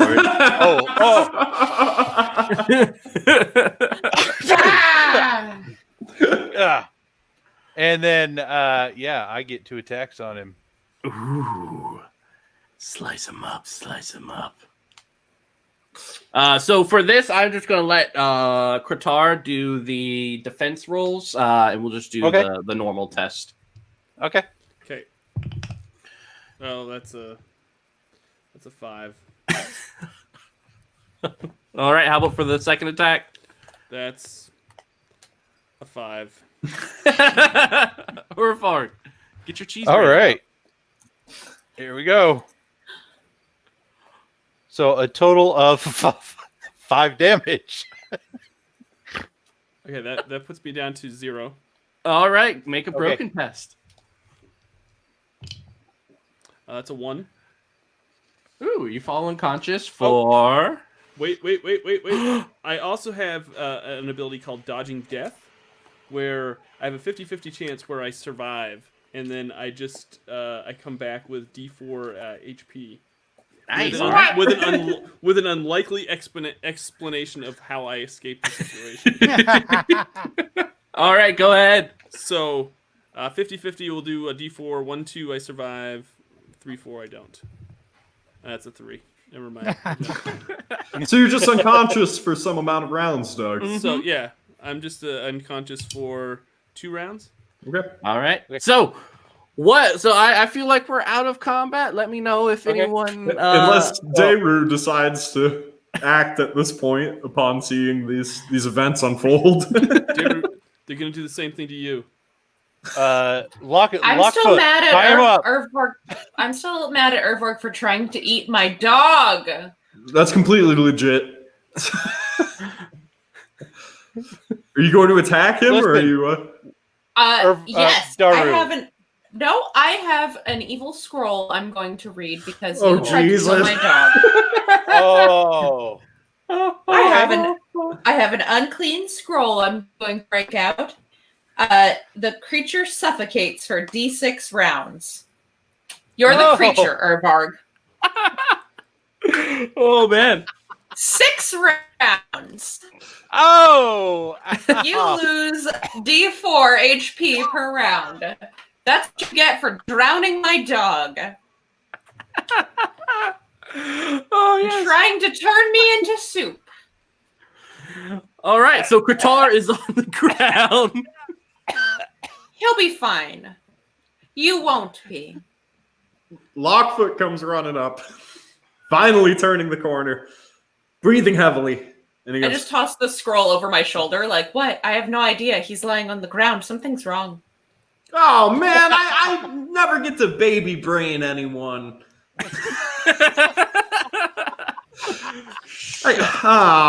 See, the mayor's—he's never gonna leave me alone if I can't bring him new townspeople to focus on. And I go over and I poke Kurtar. Are you alive? Can you be brained, or are you already done? I don't respond. Oh, then Urvarg is choking out. Yeah. Yep. And you have here too. And Erm is here. Erm's here. Minding his own business. He's like, maybe if I mean, I would offer my help, but I'm not entirely sure I should be offering my help too. Listen, this is all kind of become a whole ordeal, and I didn't mean to step into your domain here, good herbalist. In fact, actually, our town is just about to be down in herbalist. If you would like to join us. You have a position available. We do actually, well, any moment now. Stand over Urvarg. Just give it a few. We could. Is he a herbalist such as I am? Well, he claimed to be, though he seemed to be more of a substance fanatic. He did claim that he used to be, well, the sole survivor of some great adventure. And soon enough, he'll not be. By the looks of it, anyway. I may be able to save his life. Let me have a look at my I my wouldn't box of bother. tricks here. Well, I can't quite remember what concoctions I've brewed, so I just have to roll them randomly. Give me a moment. Let me find this one. This one is the this. Oh yes, this could be Fernor's filter. I could save his life by dabbing this in his eye. Right in his eye. Has he got an infection? Not so far as I know. He appears to be suffocating to death. It's a terrible way to die. Yeah, let me just no, that's the wrong sort of stuff in type 4. Josh yes, is this losing one. a D4 every round for 6 rounds, by the way. This one heals 6 hit points. Woohoo. Yeah, so we'll do a. I mean, I have no idea what a hit point is, obviously. It's something you hit.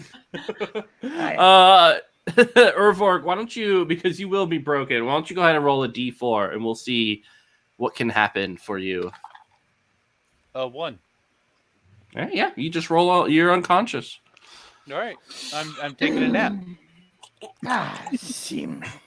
It's quite powerful stuff. I haven't even applied it yet, but he seems to be entirely cured. I am quickly running out of options here. Listen, Dayru, new choice. We get rid of Qatar and Urvarg for good, and then we go back to the town. And I will have brought the mayor what he's looking for, and everyone will be happy. What is the mayor looking for? More people for some reason.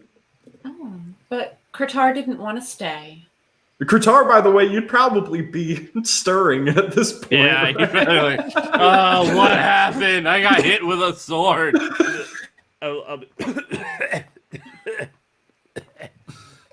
What's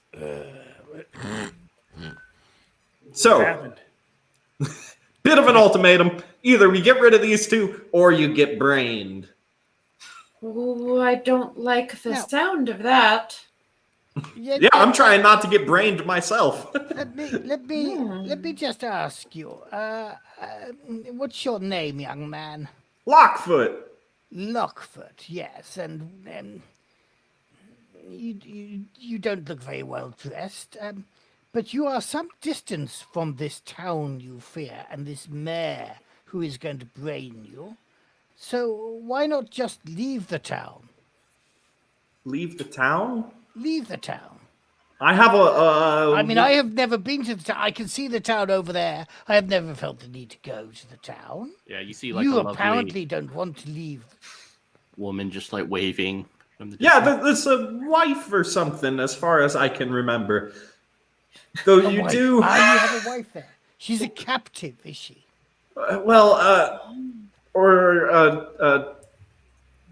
Figment of my imagination, maybe. Or a figment of your imagination. Interesting. Listen, you seem like a smart fellow. If you can figure out a way to get us all out of here, then we could survive. Otherwise, some of us are going to get brained and some of us aren't, and I don't intend for it to be me. Why don't we leave Urvog and let them have him? Well, he did seem to fit rather well, honestly. Mm-hmm. He was already trying to eat me and my dog. Now let me propose a hypothesis here. How many extra people did the mayor want, Mr. Lockfoot? Well, I figured if quota? No, not necessarily. He's always looking for new members of the family, and I figured if I could, get him another one or two interesting-looking fellows, then he would leave me alone for the time being, and I wouldn't get baby brained, which, so I've heard, is kind of a problem in the area as of late. Baby brains. Baby brain. I'm not sure I'm aware of that. Let's change the title of the scenario to Baby Brain. Baby brained. Brain. Or Fork, I feel like you should be awake about now. Mhm. Oh, Oh, Daru, you want to read scrolls? I got a scroll too. Can I reach down and punch him in the head and I knock him didn't out? read any scrolls. You want to punch me? Go ahead. I got something for you too. Go ahead, both of you. I got a scroll in one hand and a vial in the other hand. Go ahead. Go ahead. I'm not afraid. Come on. I didn't do any Which such one of you thing. You wants must to go have first? hallucinated after one of your substances. You were just Substances. inhaling some strange powder, and then you started ranting hysterically, and you fell unconscious. I think you had What- a bad batch. What are you talking about? I don't do any substances. You What? do, though. Very About- many. But I don't. It's fine. Everything's fine. I think that you need to head back to the town now. The mayor wanted to see you. Oh, I got a headache. Oh, can't Yes, deal you with know, people. I think if you go back to the town and rest, let the mayor know you're there and that you're going to stay for the night. You know, that's actually not a bad idea. It's a very good idea. I kind of like that. You know what? Hmm?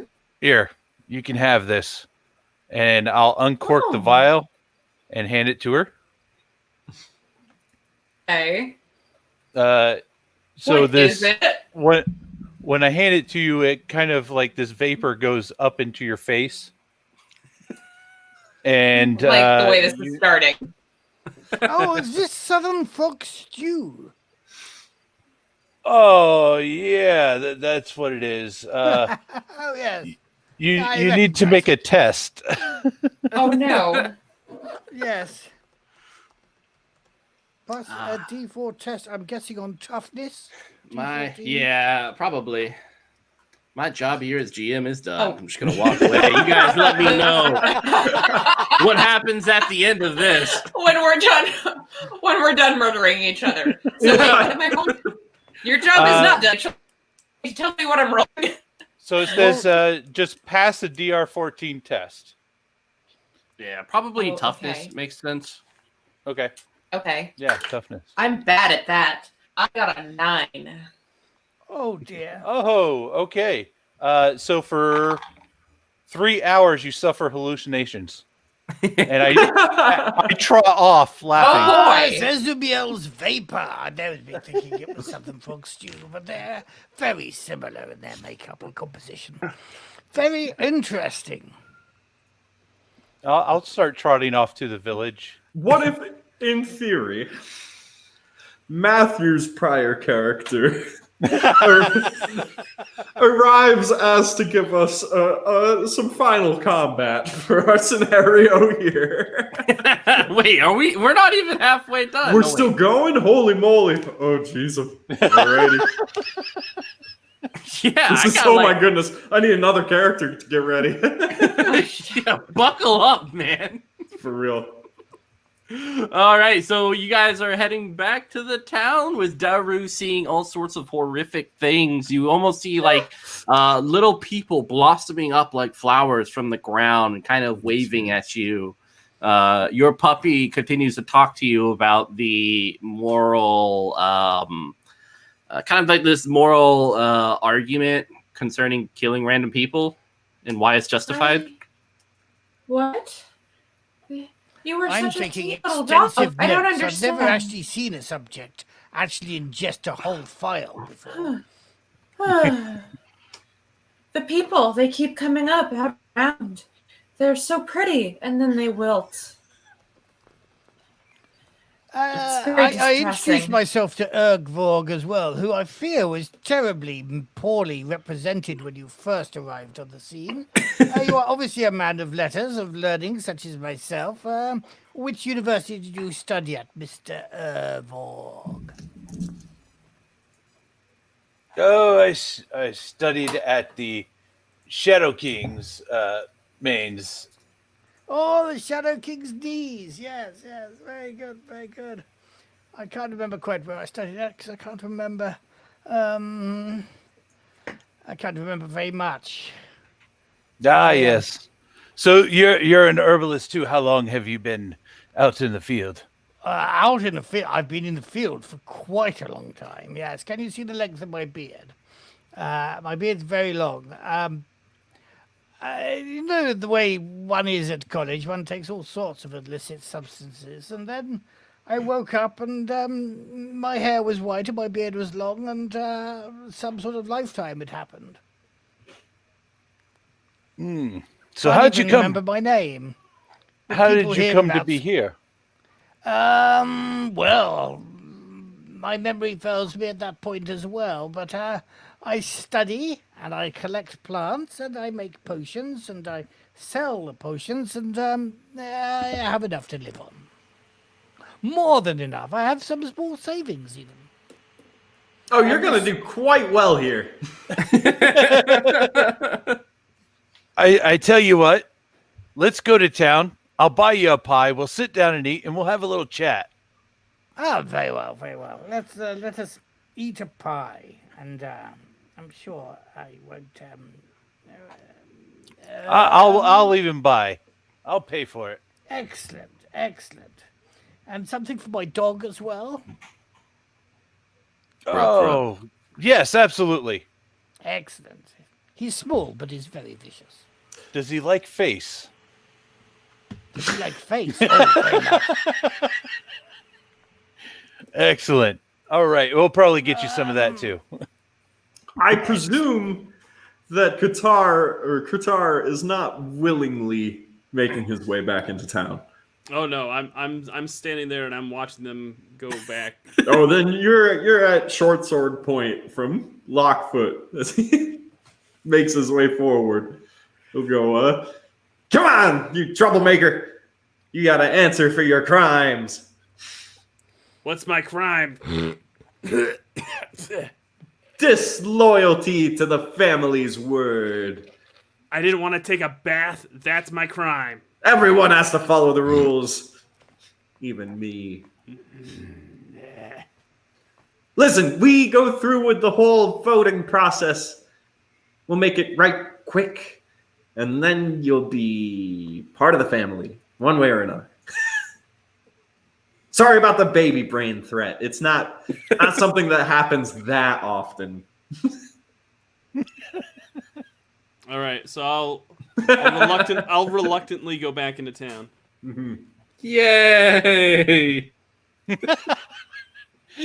Mitch is like, yay, they're back on track now. I was like, just gonna have to kill them all. Oh well. All right, so the whole merry gang returns back to this lovely group of town folk who are waving, the triumphant hero Lockfoot returning, his wife and children waving, especially enthusiastic from the edge of the crowd. I'm pretty sure I've never been here before. When you say returns back, I mean, obviously, I Or must maybe be you experiencing have. Deru's hallucinations here because I can hear this voice narrating the journey. But I assure you, it's my first time, at least in my memory. My memory not being quite what it should be. Which is fine. Daru, your little puppers has been kind of pointing at the various people. What? Well, Daru, You need to tell me. seems we're at a Yes? crossroads here. This may very well be your grave, but I think now is your time to decide whether it's now or later. What do you mean? Can you scratch behind my ears, What? please? Oh, sure. Excellent. Yes. What do we? Quite like What do we do? How do we get out of here? How do we? I don't want to die right now. Good. Then smile. People like it. Everyone must smile, you see. There we go. Am I doing it? You are doing it. Very lovely. You'll fit in perfectly here. Okay. There may be one day when your hand may pet the newcomers as well. Okay. I don't think Oh, I Lord. understand. And everybody seems to have too many arms that they're waving with right now. I think I did something to me.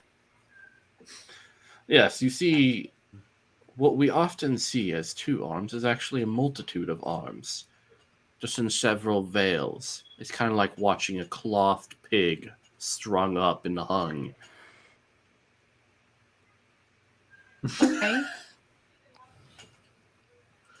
But I'll keep smiling if that will Good. keep them from killing me right now.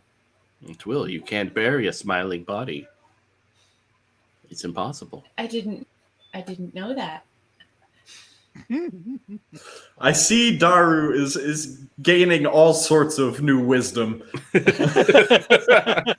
from her experience here.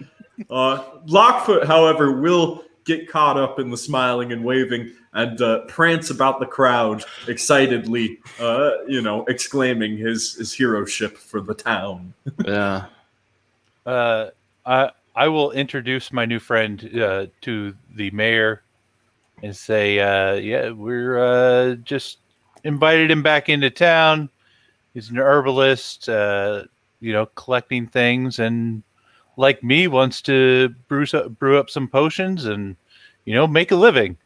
And, we're looking to get some of those wonderful pies and sit down and chat. Excellent. Well, the pies will be coming, but we have one matter left, and thank you, Lockfoot, for bringing Kratar back. Kratar, you have thought that the truth of yourself is that you do not need a bath and that you do not smell. We will be taking a vote to see if this truth, is truth. Do you submit to this? Well, it looks like I don't have any choice. There's always a choice. There's lots of choices. Choose. Fine. Excellent. Now, before everyone today, We will all smell Qatar to see if Qatar is indeed disgusting. Those who deem Qatar is indeed disgusting will raise your hands and keep them raised until everyone has voted. Please, everyone. And yeah, Qatar, you're smelled by like 40 people.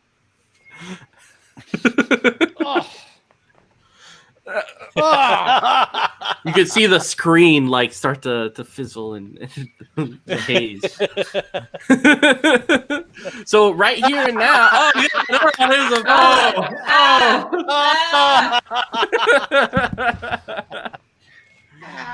man. Can that be the intro for VCG? That's gonna be it. That's a highlight right there for everyone. Yeah, right. Yeah. Oh. All right, so everyone here and those watching, feel free to wave your hands to see if Qatar is deemed stinky.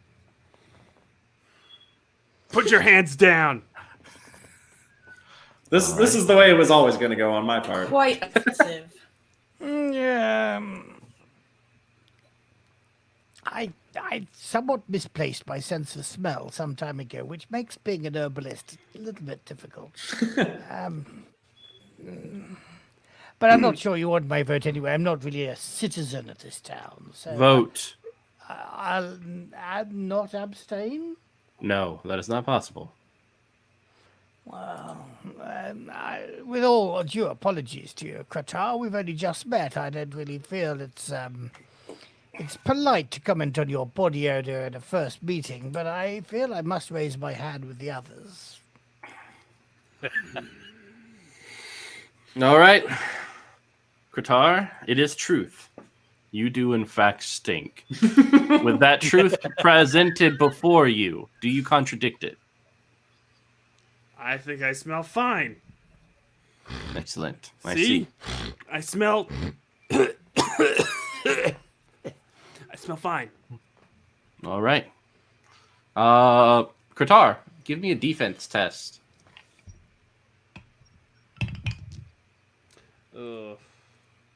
That's a 6. All right, you take 8 damage. And I'm done. But I still have my. Oh, you have a 50%. Yeah, I have a 50%. How did he take the 8 damage? What did we see? Yeah. So what you see, it's very hard to see, but there's almost like this glimmer of a very thin wire moving through the air between two of the kids, and it just kind of goes through Qatar, and then we'll see what happens. It goes right through. Wait, what part of me? Well, wait, let us wait until you've rolled your dice, because you. Yeah. Let's see here. If you're dead, then it'll be. Yeah, I can't. Okay. Oh no! All right, roll a D4. Let's see what happens. That's a 4. All right, Qatar, go ahead and explain what happens as this razor wire destroys you. I think it just kind of they hold up their arms. What you said? It's like it's attached to their hands. Yeah, these two little kids, almost like a jump rope. Okay. They come running by with their hands raised, and like this razor wire just takes off my head cleanly, and like all of a sudden you see for a second there, I stay like upright, and I don't look, and I like kind of look, I kind of just like look around with my eyes, and then you can kind of see my head try to like move to the side to kind of look, and like it just falls off, it falls forward, and then the lower half of me from the neck down just crumples to the ground. Lockfoot goes, woo! There is much rejoicing, and the little ones rip off Qatar's face, and it is ceremoniously placed upon Lockfoot's wife, who now has a face. Woo! Finally, moving up in the world. That's disconcerting. Oh, jeez. That's very disconcerting. Oh. Don't worry, Daru, you're still hallucinating. You didn't see what we all saw. No, she probably saw Oh, something okay. worse. No, she just thinks that's guitar. You're married to Kritar now. That's what happened, as far as I'm Yeah. concerned. Yes. Holy moly. Oh my goodness. I gotta grab some coffee. I'll be right back. Now that we've gotten to this conclusive point. Holy moly. All right, Grin. Your new character. I think it would be kind of good for him to be in this crowd right here, having come to this village, mostly as everyone else. But what's your response to seeing this insanity? So a Grin is he's a Fang deserter, and he just kind of smiles and like kind of growls and kind of shows his teeth and but he's still not quite sure how he feels about this, but he's just playing along because he doesn't want to get sliced and he doesn't want to be baby brained, and he also does not want his head chopped off. So he's just No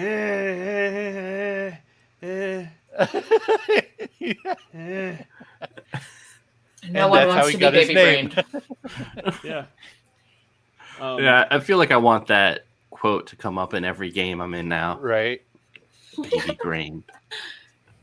So yeah, I just that's what I'm just kind of in the crowd Yeah. cheering this on, but I'm really not quite sure how I feel. Could I about it. cut off the fingers of the corpse? Oh, of And course. to both the dogs that are in the group, I will offer them a finger and then pocket the rest for later. Very kind of you. My dog hasn't eaten for weeks. Well, he has. Oh, wonderful! I've got some extras just in case. No, good. Pack of 10.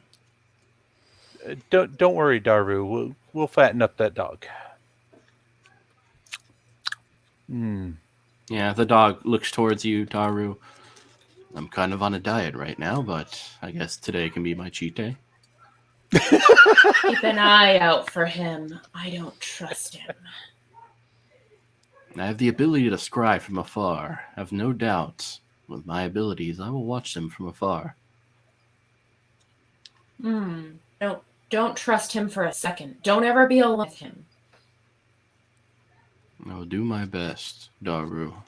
My I dog, just on the other hand, goes,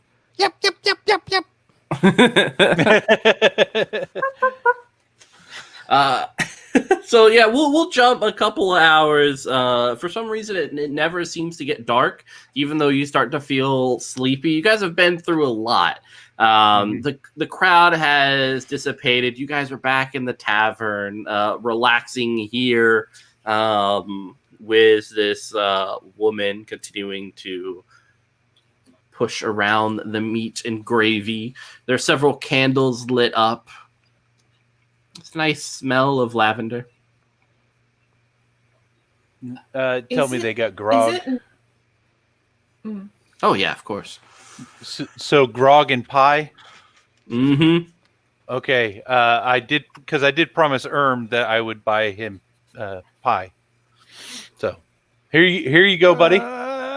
Oh yes, I remember now. You did promise you would buy me a pie. Very Yes. good. Thank you very much. Here's one for you, one for me, and here I got another little treat for your dog.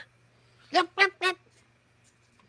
I'm sure you and he will be the best of friends. Oh, it's a good dog. Daru? Several hours later, am I still hallucinating, or am I done with that for now? You are done. You are done. Yeah, you've been through a mystical journey. You have fought the good fight. Satan Now we're stands just before back to the you. regular terror. Exactly. Yay. And this meat pie has a little bit of kind of this black hair on the top of it, almost like what you would feel underneath someone's chin. The skin of it is flaky yet soft. Skin? Skin? This pie has skin instead of crust. What? The meat. What? Tomato. Wait, what?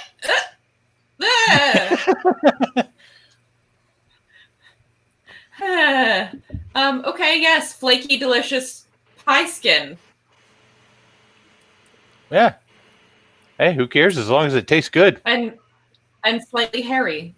I will go to town on this and chase it down with some grog. Oh. I'm just This gonna. is the best pie I have ever eaten. Oh, this is Grin. and as it's getting all up in my beard and stuff, and don't worry about that. I'll save that for later. This is. Grin, I'm gonna hold Lockfoot. I have a question for you. Yeah. You've both been here for a while, right? I've been here for a short amount of time, just long enough to get a wife and kids. What about you, Grin? I just stumbled here the other day, and I'm just trying to fit in because I went through that forest and I just barely survived, and I don't know anywhere else to go. What? I'm going to tell you, every day is pretty much the same here. But as far as I'm when concerned. But when does it become night? It seems we've been here for a long time and it's not dark out. Oh, the sun's still setting. Takes a long time to set here. Is it? It seems like it should be dark by now. You haven't touched your pie, Daru.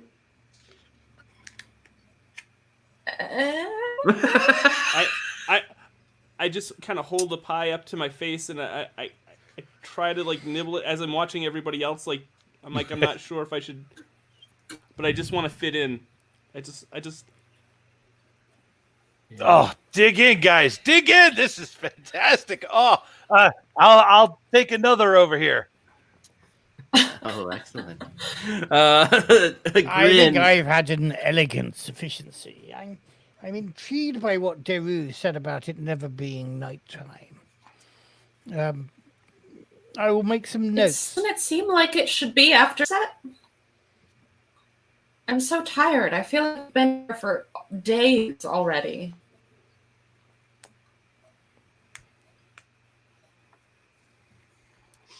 What are the other townsfolk up to? I mean, looking out the window, you see your wife and kids waiting for you to be done with your tavern enjoyment. You see They're Kratar's just face. standing out there, staring at you. Yeah, Kratar is looking at you, your beautiful wife, Kratar. Oh, everything's as it should be. Does her nose still run in the way that Qatar's nose? I was. ran? Yeah. Like, please tell me yes. She spits on the ground. Yeah. Isn't she beautiful? But unlike Qatar, she doesn't wipe it on the back of her hand, so it just sort of trickles down. over. just falls down to the ground. Someday my kids will get faces too. Someday. You got to earn those around here. It is a very strange society we're living in here. Very strange. The barmaid comes over and looks over at Grin. Is anything a matter?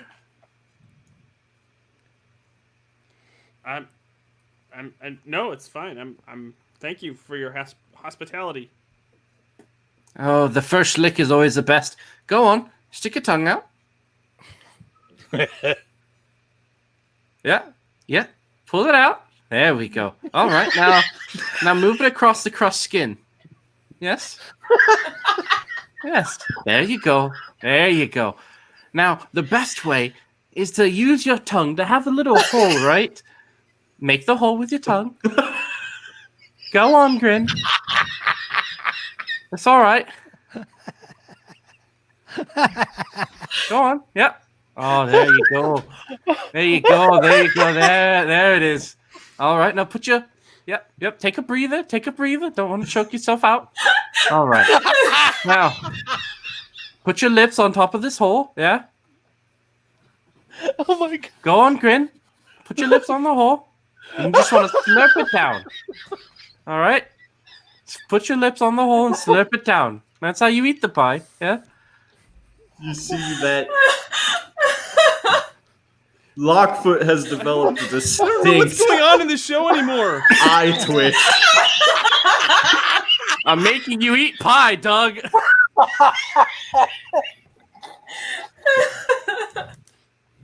Oh, it hurts. It hurts so good. There you go. That's how you eat it. Good boy. Is everyone else enjoying their pie? Oh, it's I'm- fantastic. Oh, it's delightful. Thank you. Yep. I am quite replete, however. I think is fine. I need a moment.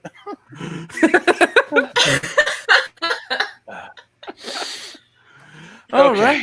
Well, your rooms are prepared for you. Obviously, it's hard to sleep with the light still on, but we do Does have the small light- moments of darkness. Does the light not go away here? It does come off every now and then, only for a bit of seconds. And I assure you want to be in your room during those times, but the pies do help. Oh, okay. Next time. Could I get a pie instead of a mint on my pillow? I've never thought about that. Pocket-sized pies. You'd probably need pocket-sized people to do that. Interesting. I might know of where some pocket-sized people lived. Well, that's always of interest. You seem, Ervurg, that you are going to be, at one point in time, definitely on the council of this town. Really? A political career I see for you, yes? You must be a mystic. I dabble. Wonderful. All right. Well, it's been an adventurous day. I think it's time to get some rest. What do y'all say? Oh, God. Lockfoot, your wife and kids will be in your room about now. Right. Yes, rest. Rest sounds good. Yeah. Let's make our way to the rooms. And as we go upstairs, I look to Irvarg and I go, "You better not get any ideas of moving your way up in this town." Wait for my wife. The barmaid I might was say here you have first. barmaid might say you have a future here, but I know the truth.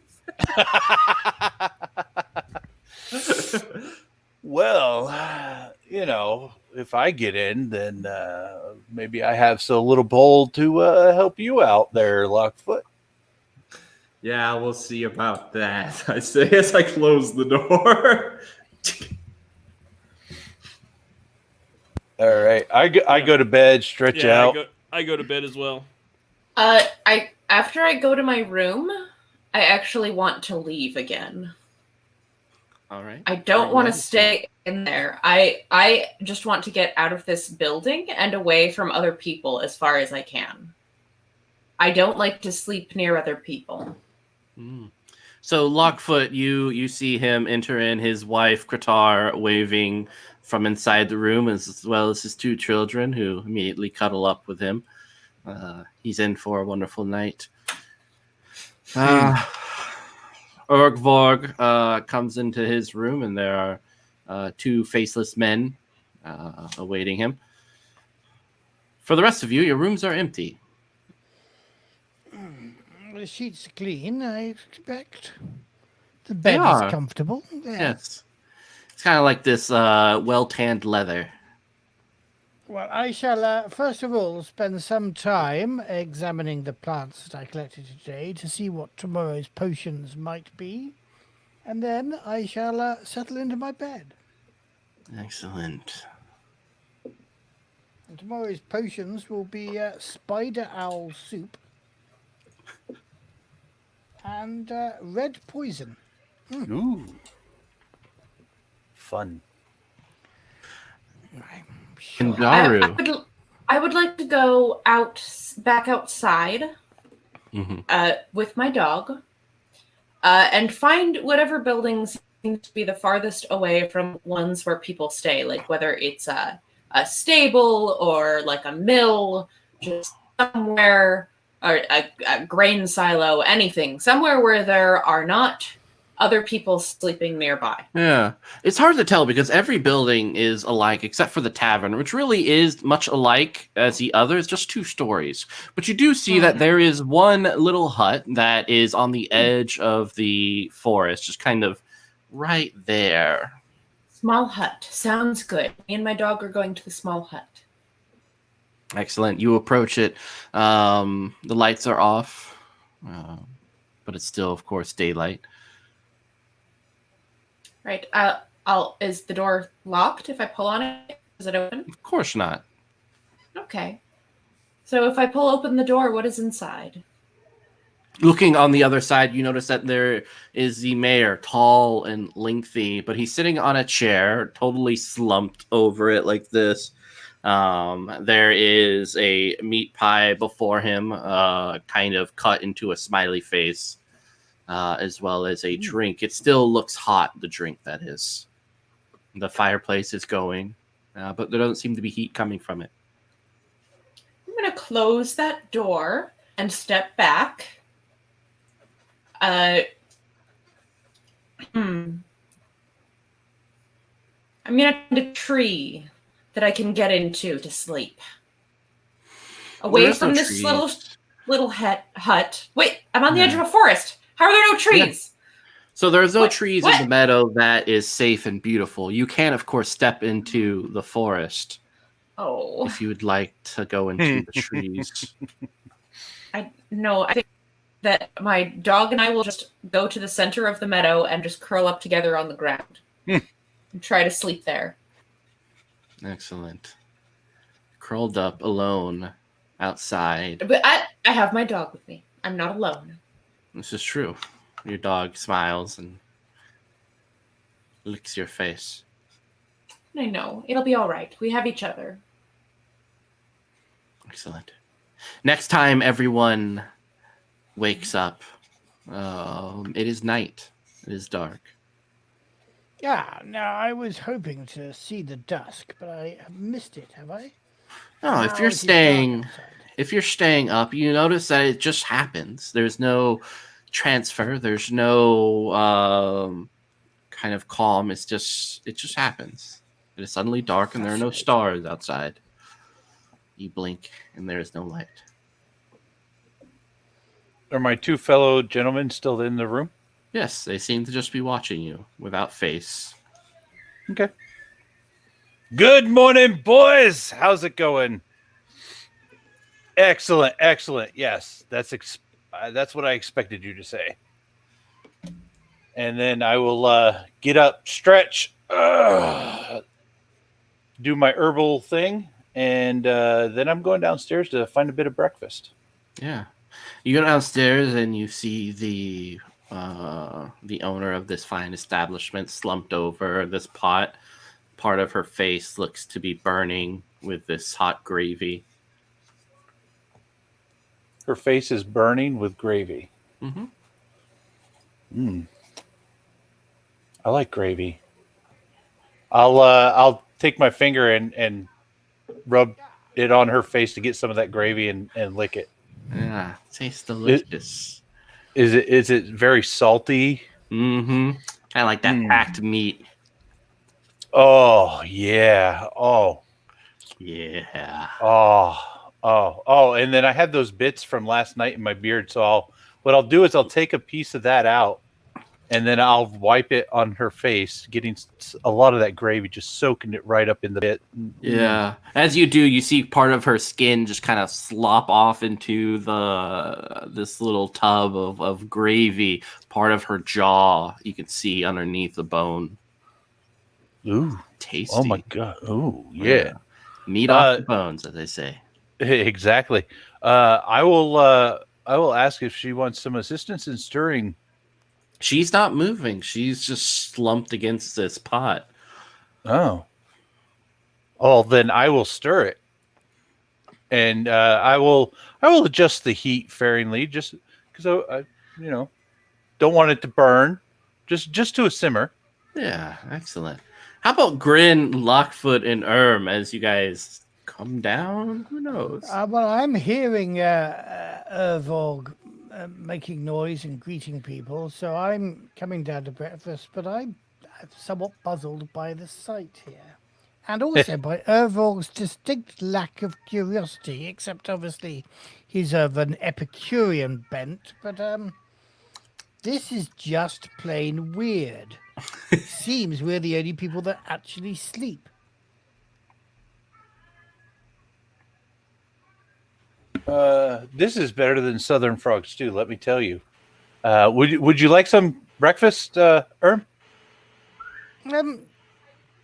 It's nighttime now, and from what I remember, doesn't one sleep in the nighttime and eat breakfast, break the fast at the beginning of the day? Well, when I wake up, I have breakfast. So day, night, evening, afternoon, you can have breakfast at any time. I like a good old, yeah. Our landlady here seems to be almost melting into the stew pot.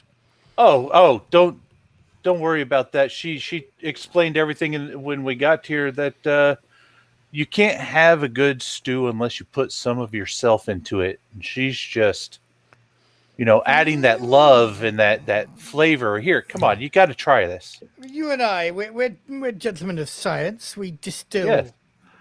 all sorts of botanicals and ingredients into our liquids to create wonderful potions. But this, pointing at the woman with the burning face in the gravy, this seems to me. I'm going to hesitate to say it, but I feel it seems to me unnatural, magical even. Unnatural. Cursed. I don't Cursed. know. Oh, speaking of herbs. And I take out some of those flowers. This would be perfect in it. This would be great. And I'll tear them apart bits and sprinkle that in there and stir that up and get that on a simmer, and I'll sit and I'll think about what Irma is saying. So you think that her face melting is magical effect? Well, is it natural? Is the question I want to ask you. She doesn't recoil in pain. What is your pain. definition of natural? Well, obviously, my definition of natural is pain and suffering, which we all face until the world ends, as the two-headed basilisk has told us. She seems to be quite comfortable in this position, and a comfort unearned. So I would wonder even whether she is what's the term? Human? I wonder if there's some sort of test one can make. Dissection, maybe. Ooh, that's a fun idea. Shall we lay her out on one of the tables? Yeah, if you have a sharp-bladed instrument, I'm afraid I did used to have a beautiful scalpel, but I mislaid it somewhere. All I have is this club. Oh, well, I have my short sword. I mean, we can just use the tip. If it's sharp, yes. Shall we wake the others and bring them down to be witnesses to the experiment? Yes, go ahead. Why don't you wake them and I'll lay her out and get everything set up. So I go to Lockfoot's and to Grin's room, and also to Deru's, because I don't think I have any suspicion that she did not sleep here. I can't find Deru, though. I'll wake guessing. up. I'll wake up as soon as Erm comes to my door, and I'll go with Erm because, And well, I will explain in great and loquacious detail about the curious happening downstairs.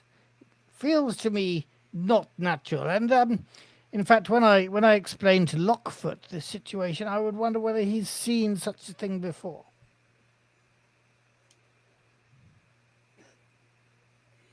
Can't hear you, Ian. Not personally. When I first met that woman, she told me some interesting things. Like, you're gonna settle down here for a little, and then you're gonna meet a family, and then I'm gonna die. And that's kind of where the predictions ended. So I'm not entirely certain if she was on top of things with that. You're intending to dissect her to determine if she's human? I don't think anything around here is particularly human. Yes, you see, I do think that in this world, that which is not human is generally, well, unfortunately, probably that which we will all descend into. But is it not our duty to fight against the inevitable end of the world and our souls being claimed by whichever deity it is will take our evil souls? Listen, I mean, I don't think about those sorts of things. All I think about is surviving to the next day and maybe, making it home. Speaking as a philosopher, I just wonder whether we might find in this examination some clue as to the nature of this town, which may free you from the curse of your two faceless children. Well, that would be nice, right? They need faces. But like I said when I first met you, Erm, you seem an intelligent guy, so I'll trust what you're doing. Excellent. And Grin, you the same? I wouldn't want to do anything that was against your medical ethics. No, I totally, I'm right on board, right along with you.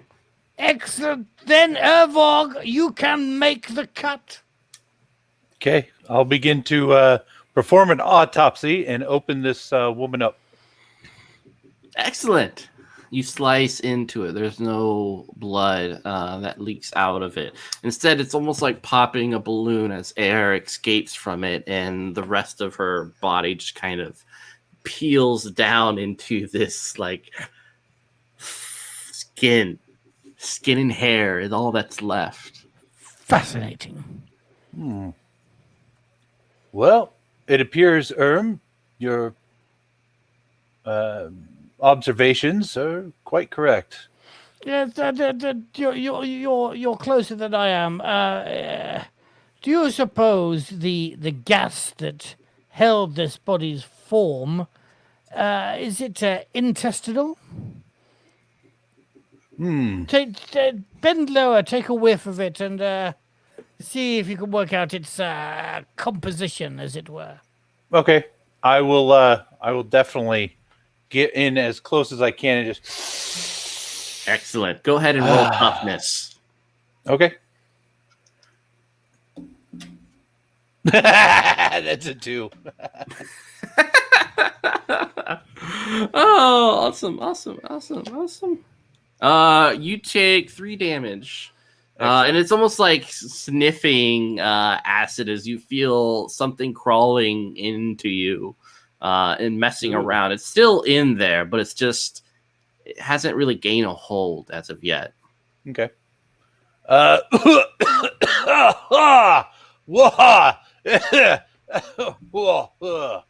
It smells worse than that other guy. Oh, and it burns.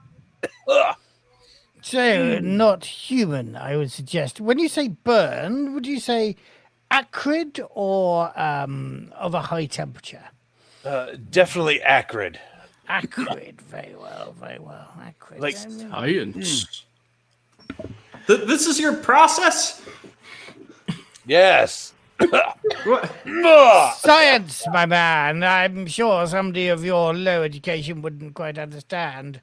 But through investigation, hypothesis, and proof of hypothesis, we shall find the answer that will prolong our lives in this accursed village. Oh, I need something for my throat. I think I'm gonna take a swallow of that gravy. Yes, by all means, my man. It'll be nice and thick and coat it. So I will go over, chug some of the gravy to coat my throat. Yeah, it's nice. And we're gonna head on over to Daru, who wakes up in this nighttime, and you notice that there are several shapes which are kind of slumped around you, as if you've been encircled.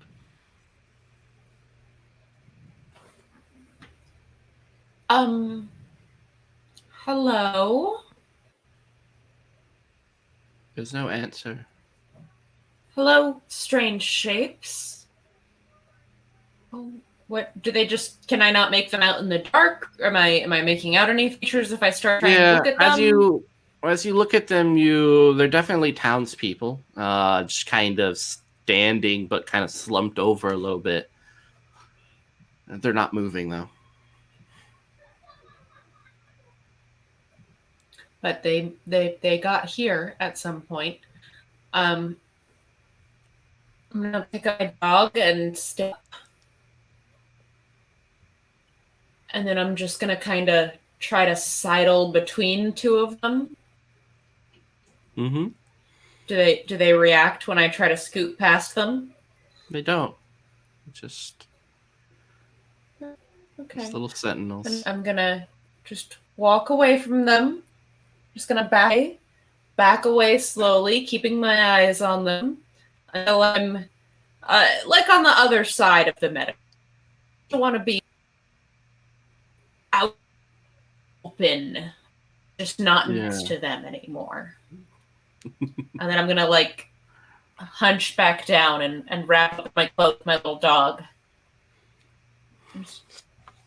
and try to lie down and close my eyes again. Okay, this is just. It must be the after effects of that weird hallucinatory stuff. It's fine. It's nothing. Yeah. You hear the little pitter patter of feet.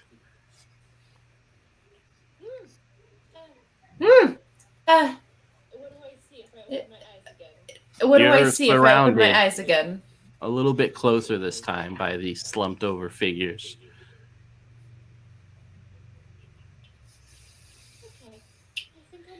Okay, I think I'm done sleeping. I'm gonna pick up my dog, get up, and walk back into the village. Excellent. Make a defense roll. Oh boy. Is that it's a D20? agility Is that modified test. with anything? Unless you have something. Agility. Okay. Yeah. No. 17 though.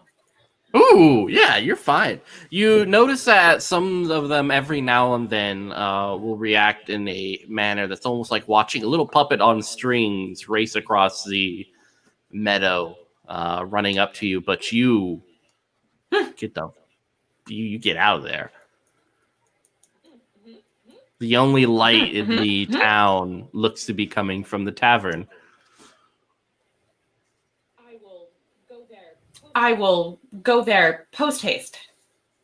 Yeah, which you kind of looking through the window, you see Urvarg sniffing a dead body, coughing, and the others kind of interested in this whole process. I'm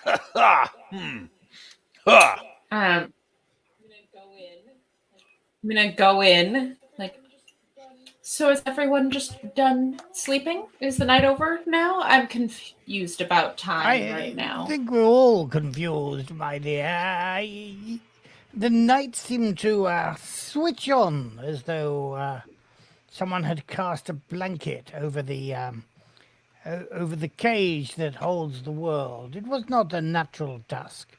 And then it seems that all the townsfolk hereabouts, apart from the five of us, it seems, although I have not done a proper survey, they slumped where they sat or stood into a slumber, where our dear landlady fell with her head into the soup, and as you can see from the contusions and the blistering around her face, it was hot soup, and it just burned her.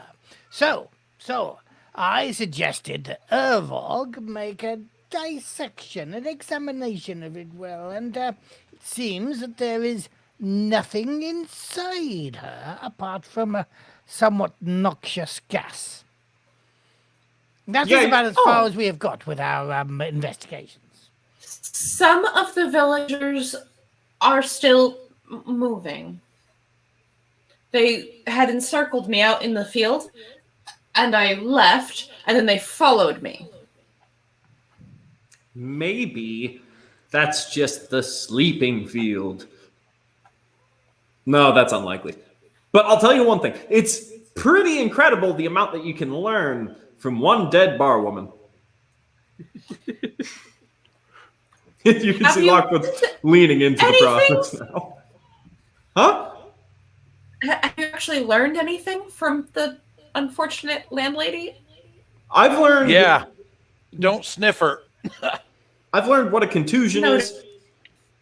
And I've learned that I've caused many a contusion in my times.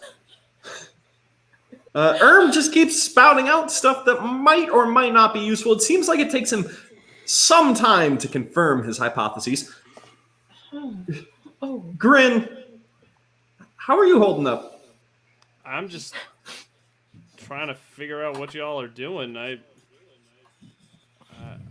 I'm doing all right, I guess. I just want to fit in.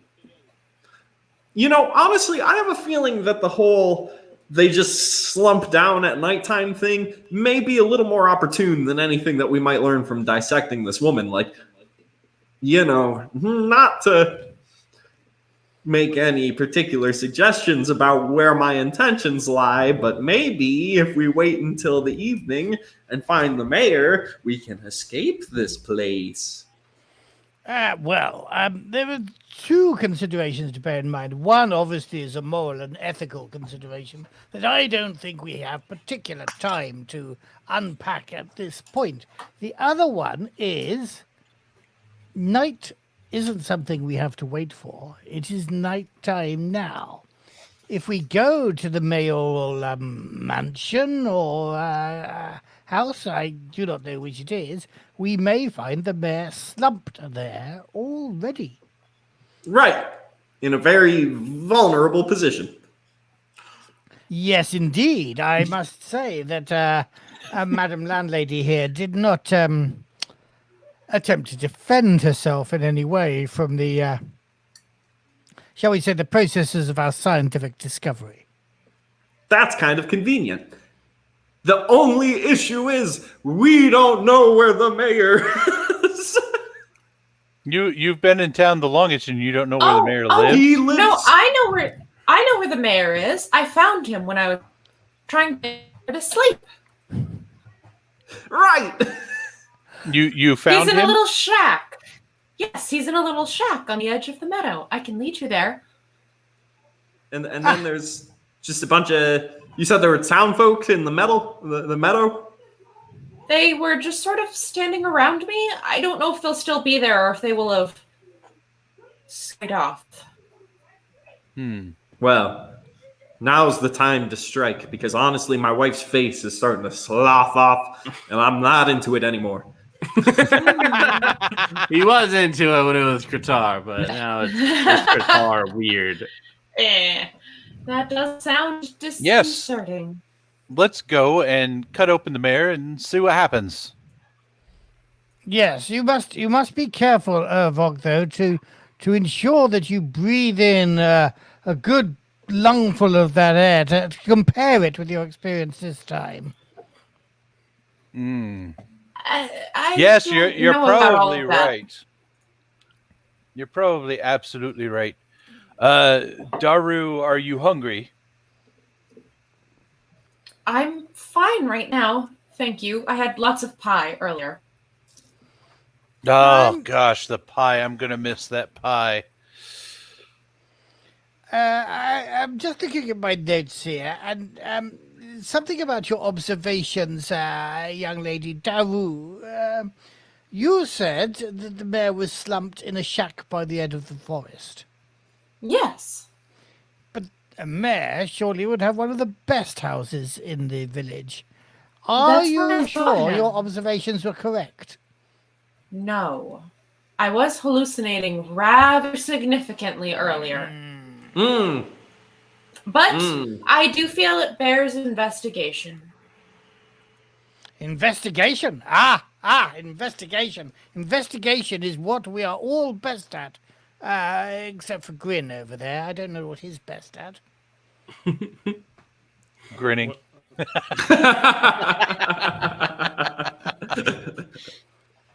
Yeah, that's basically all I do.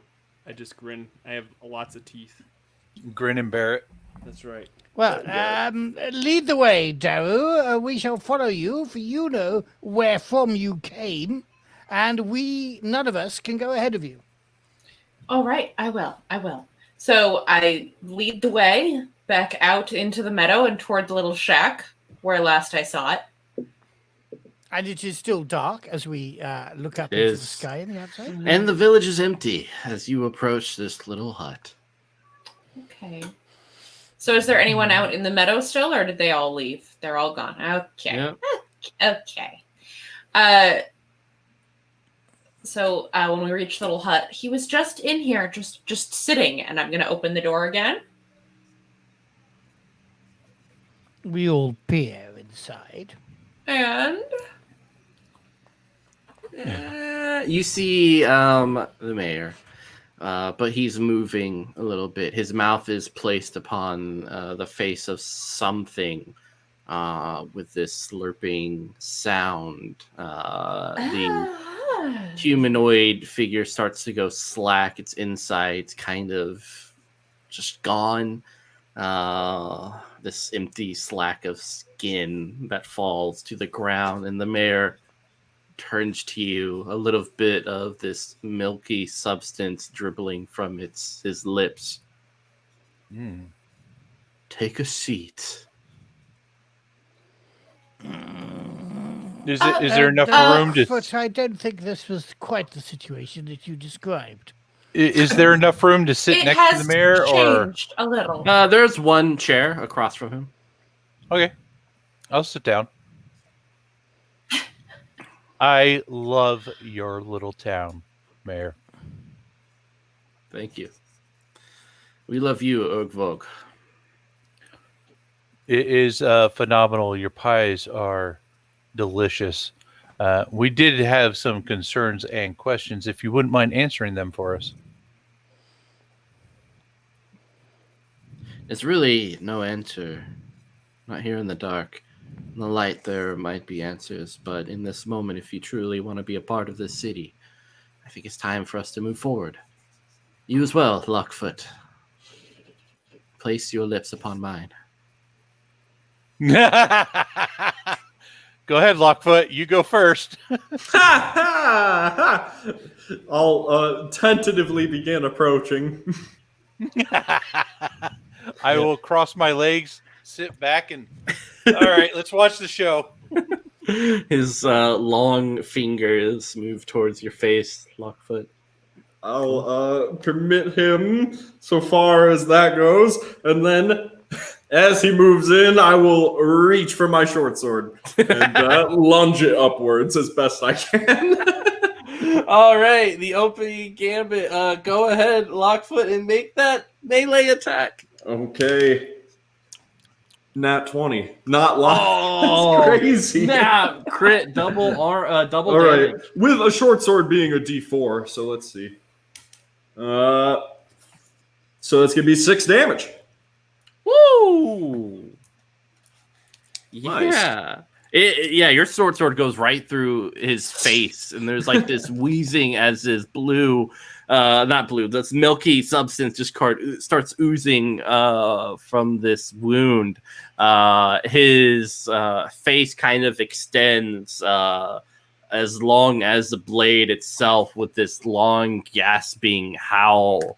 It feels like he becomes twice the height that he normally is as he starts shaking his long head with you kind of hanging around like, woo!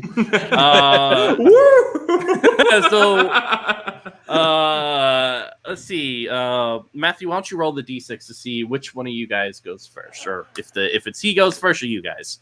And I get a 5. All right, you guys get to go first. Victory is ours. Well, as long as some of you can actually fight, because that's not the sort of thing that I do. I will continue to sit in the chair and enjoy the show. You're like, all right. How about Grin, and Daru? I'm gonna hold off on taking my turn and just want to watch what everybody else is doing because I want to fit in. I'm gonna hit it. I'm I'm gonna observing- hit it with my short sword. I'm not any good at using my short sword, but I'm gonna try All right, go ahead. because this place is freaking me out. It's fine. It's not fine. That's gonna be a 14. Ooh, that hits. Go ahead and roll damage. Haha. All right. It's a D4 damage. Let's Yeah. see. I got a 4. Haha. Excellent. So yeah, go ahead. Lockfoot plays his final hand here, and everyone's just like, time to see what happens. No, I've had enough. Daru, like you're covered in this milky substance. It kind of gets on your lips, and it's somewhat sweet. Every game. If you're not Why do covered I in even blood, come here, Doug? What are you up to? Now, as I say, my strength is relatively minor. I don't have the sort of weapon. I have a club, but it feels rather a blunt instrument for the true, sharp, incisive inquiry of a scientist. So instead, having mixed up some of that red poison last night, I will attempt to throw a vial of my red poison at this creature. excellent. Which is at a -2 because my agility is even worse than my strength. But there we go. What a fool I was. That's a 14, so it's a 12, which might hit. That does. Excellent. The creature then must take a toughness roll of 12 or suffer 10 hit points of damage. I'm still curious as to what a hit point actually is, but all the great texts speak of it. It's what you ate. All right, it failed. So roll that damage. No, it takes 10. It takes 10 hit points. Oh, it just takes the full 10. No, minus D10, not 10. Okay. D10. Oh, okay. No. Roll it. Oh, of course, I need to roll. I can roll, but I'm going to roll by a 1. observing the experiment. And that is 10. 10! I was right the first time. Wow, incredible. All right. So, you are away from it. Grin, you're away. You're kind of outside. But Orvog, Daru, Lockfoot, this thing explodes as is like whatever threw. It kind of has this weird reaction with this whatever this is, and there's this explosion of gas and fire and like milky substance. So each one of you guys roll an agility test. 13. 18. Aw. 11. All right. So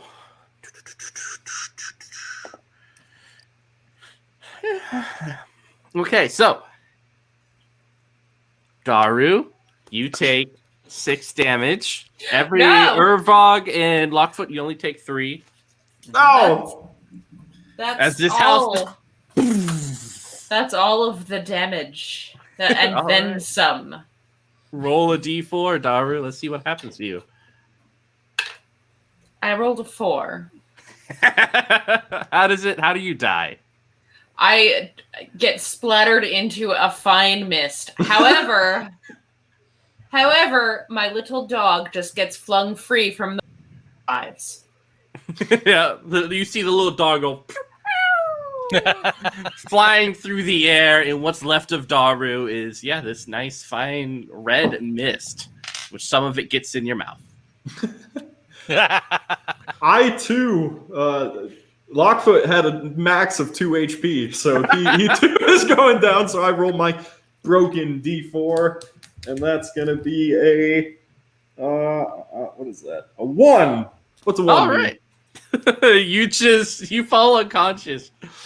Oh, nice.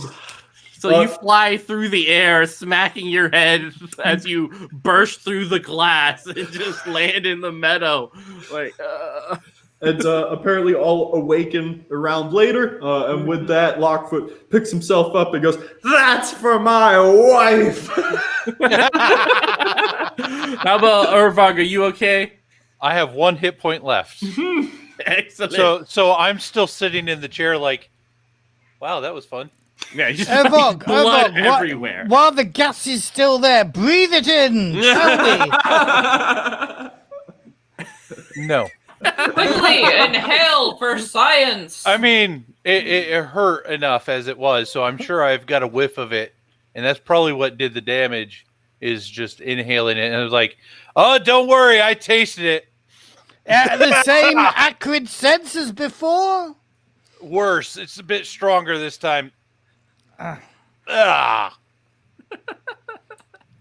So something has changed about this whole place. It is no longer that beautiful place. It is nighttime. The stars are no longer out in the sky.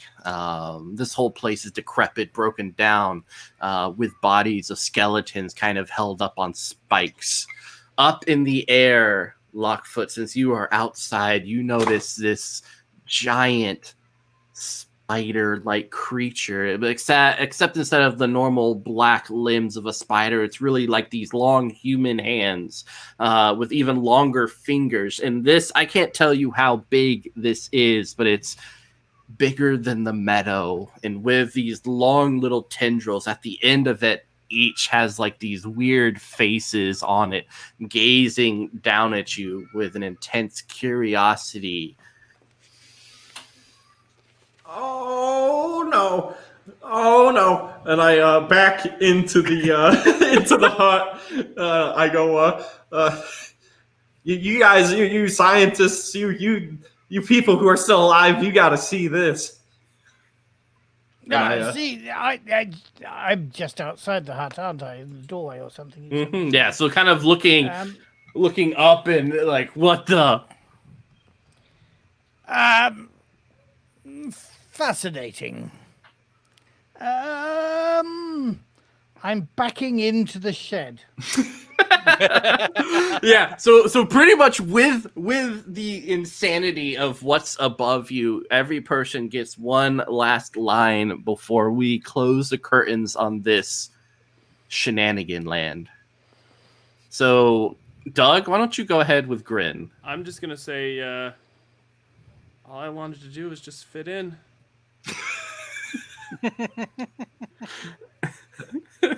And then I guess it goes black for me. Mm-hmm. Daru is a fine mist. Yep. My little dog somewhere off in the distance goes, yep, yep, yep, yep, and runs off.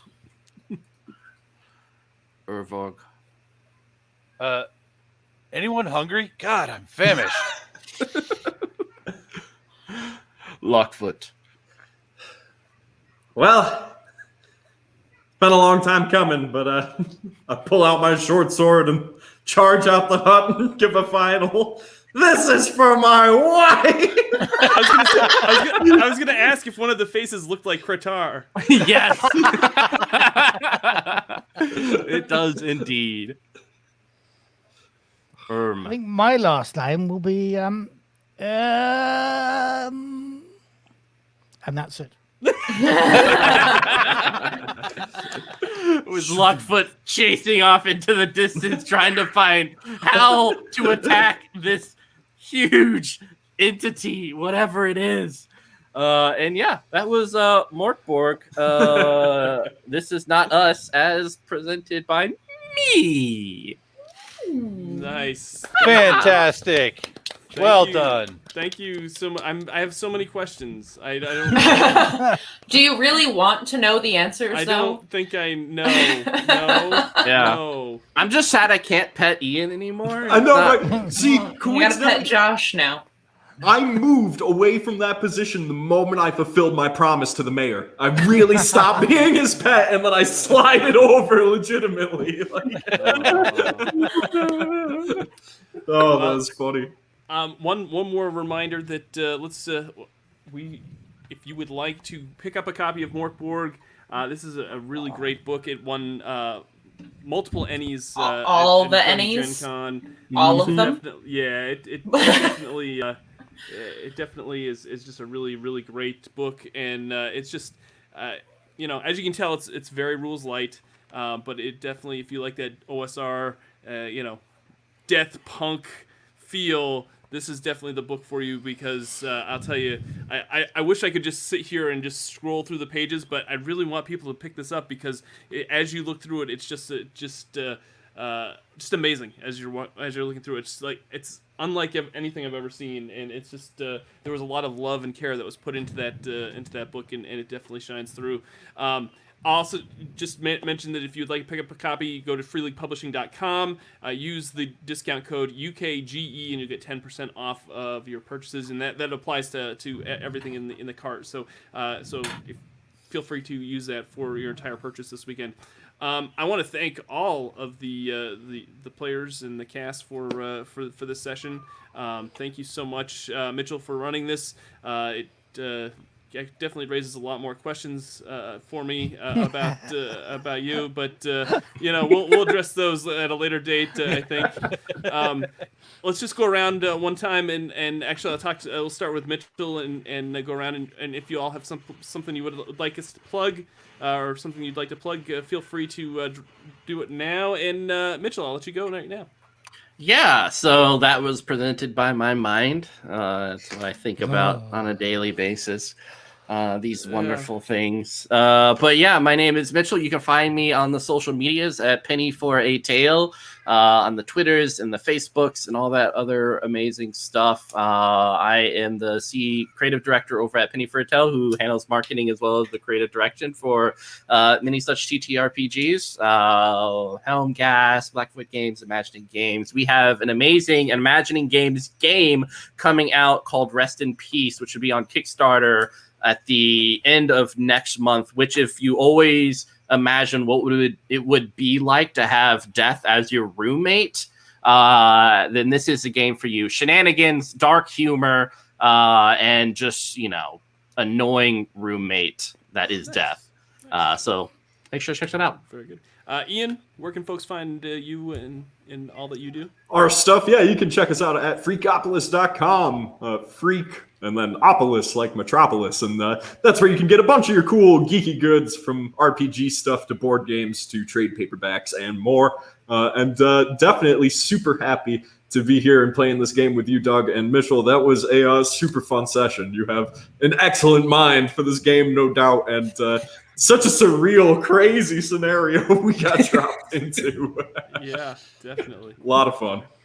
Amanda, what about you? Let's let's tell folks where folks can get more Amanda in their internet.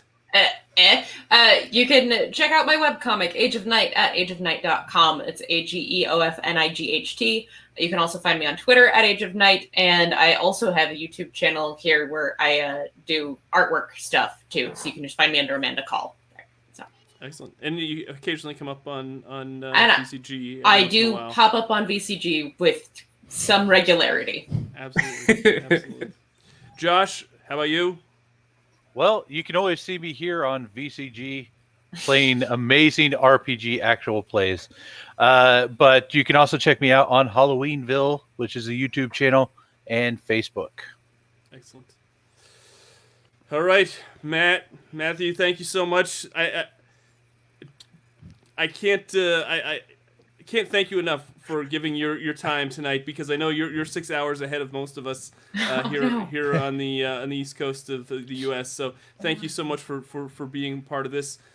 Please, you and Dave do an excellent make excellent content. Let's plug it really hard for folks that want to get more. Okay, so there I've written, instead of my name, our podcast address, effect with a K, effectpodcast.org, and you can find links there to effectap.org as well. So we produce a regular 3 weekly podcast about all things Swedish RPGing. We also do a little bit of streaming while lockdown is on, so you can find us if you search YouTube for Effect Podcast. And tomorrow we will be streaming another chapter in the Mercy of the Icons campaign in Coriolis. My playmate Dave has been doing lots of stuff with you, Doug, alien-wise. So look out for those videos too. Can't really think of anything to say. Thank you, Doug, for having us. Oh, and no, I have thought of another thing to say. That book, Doug, you showed us a Dead Tree version of Mörk Borg. Yes. Don't get the PDF. Don't think just have the PDF. It's nothing in comparison. The book is so cool. Yeah, absolutely. It's definitely. I don't want to spoil it for folks, but there, as you're thumbing through the book, it's very. You think, it's just it's an amazing and it's amazing and you can just tell there's a lot of care. It looks chaotic, but you know it's a lot of thought and a lot of love was put into that, into the design and into the layout and everything that, and you look at it and it's everything that you're told not to for layout and design, but yet it works and it's just so amazing. Speaking of somebody who's trained in typography on old letterpresses before Max, this is designed by a man who knows all the rules and how to break them. And because he breaks all the rules, because he knows them, it's wonderful. Yeah. And I came up with this scenario at 1 a.m. drinking Coke and like looking at the book and turning it upside down and everything. And the moon just hit exactly where it was. So I don't doubt that, Angela. Experiment with the book. Trust me. It's also, great. I'll mention one more time that right now there is a Kickstarter from Free League Publishing for Twilight 2000. This is the fourth edition of that game. It's doing phenomenally well on Kickstarter. So if you're interested in Twilight 2000 and all the product and another product line that Free League Publishing is looking to produce, go check that out as well. There's still time left on that as of this recording. If not, then you'll be, if the Kickstarter's already come and gone, you might be able to hit the backer, the what do they call it, backer kit at the end after the Kickstarter's over. Or if you're watching this well after the fact, you can definitely ask your friendly local game store. As with all the products that Free League puts out, ask your friendly local game store to carry them because they are. I believe that they're the best. They're the best quality RPG books in the industry. I think they are. They're just phenomenal. All right, Doug, let's do this. Or some of them. I will say there's some of the best quality. I won't say that they're. How about That's a fair claim. Yeah. I don't want to get too. I don't want to get too cocky, but they're. And I'll do another plug on the back of that as well. We're hoping that our next episode is going to feature an interview with Mark Miller. So we'll find out what Mark Miller thinks about Free League in a week's time. Oh, nice! Wow, nice, very cool. All right. I'll also one more time. Hit the subscribe button down below if you are a fan of Free League Games and you want to see more content. We've got a whole bunch of more. We've got more events headed your way. So don't make sure to hit that bell icon as well, and you'll be alerted every single time we go live or upload new content. Also, hit that like button down below if you're a fan of Mörk Borg. And that's gonna do it for Virtually Expo 2020. Thank you all for tuning in. Thank you to all the players. Thank you for everyone that made these streams possible. And I hope you have a wonderful evening. Be safe, be well, and we'll see you next time. Wash your hands, everybody. Wash your hands. Find villages. They're amazing.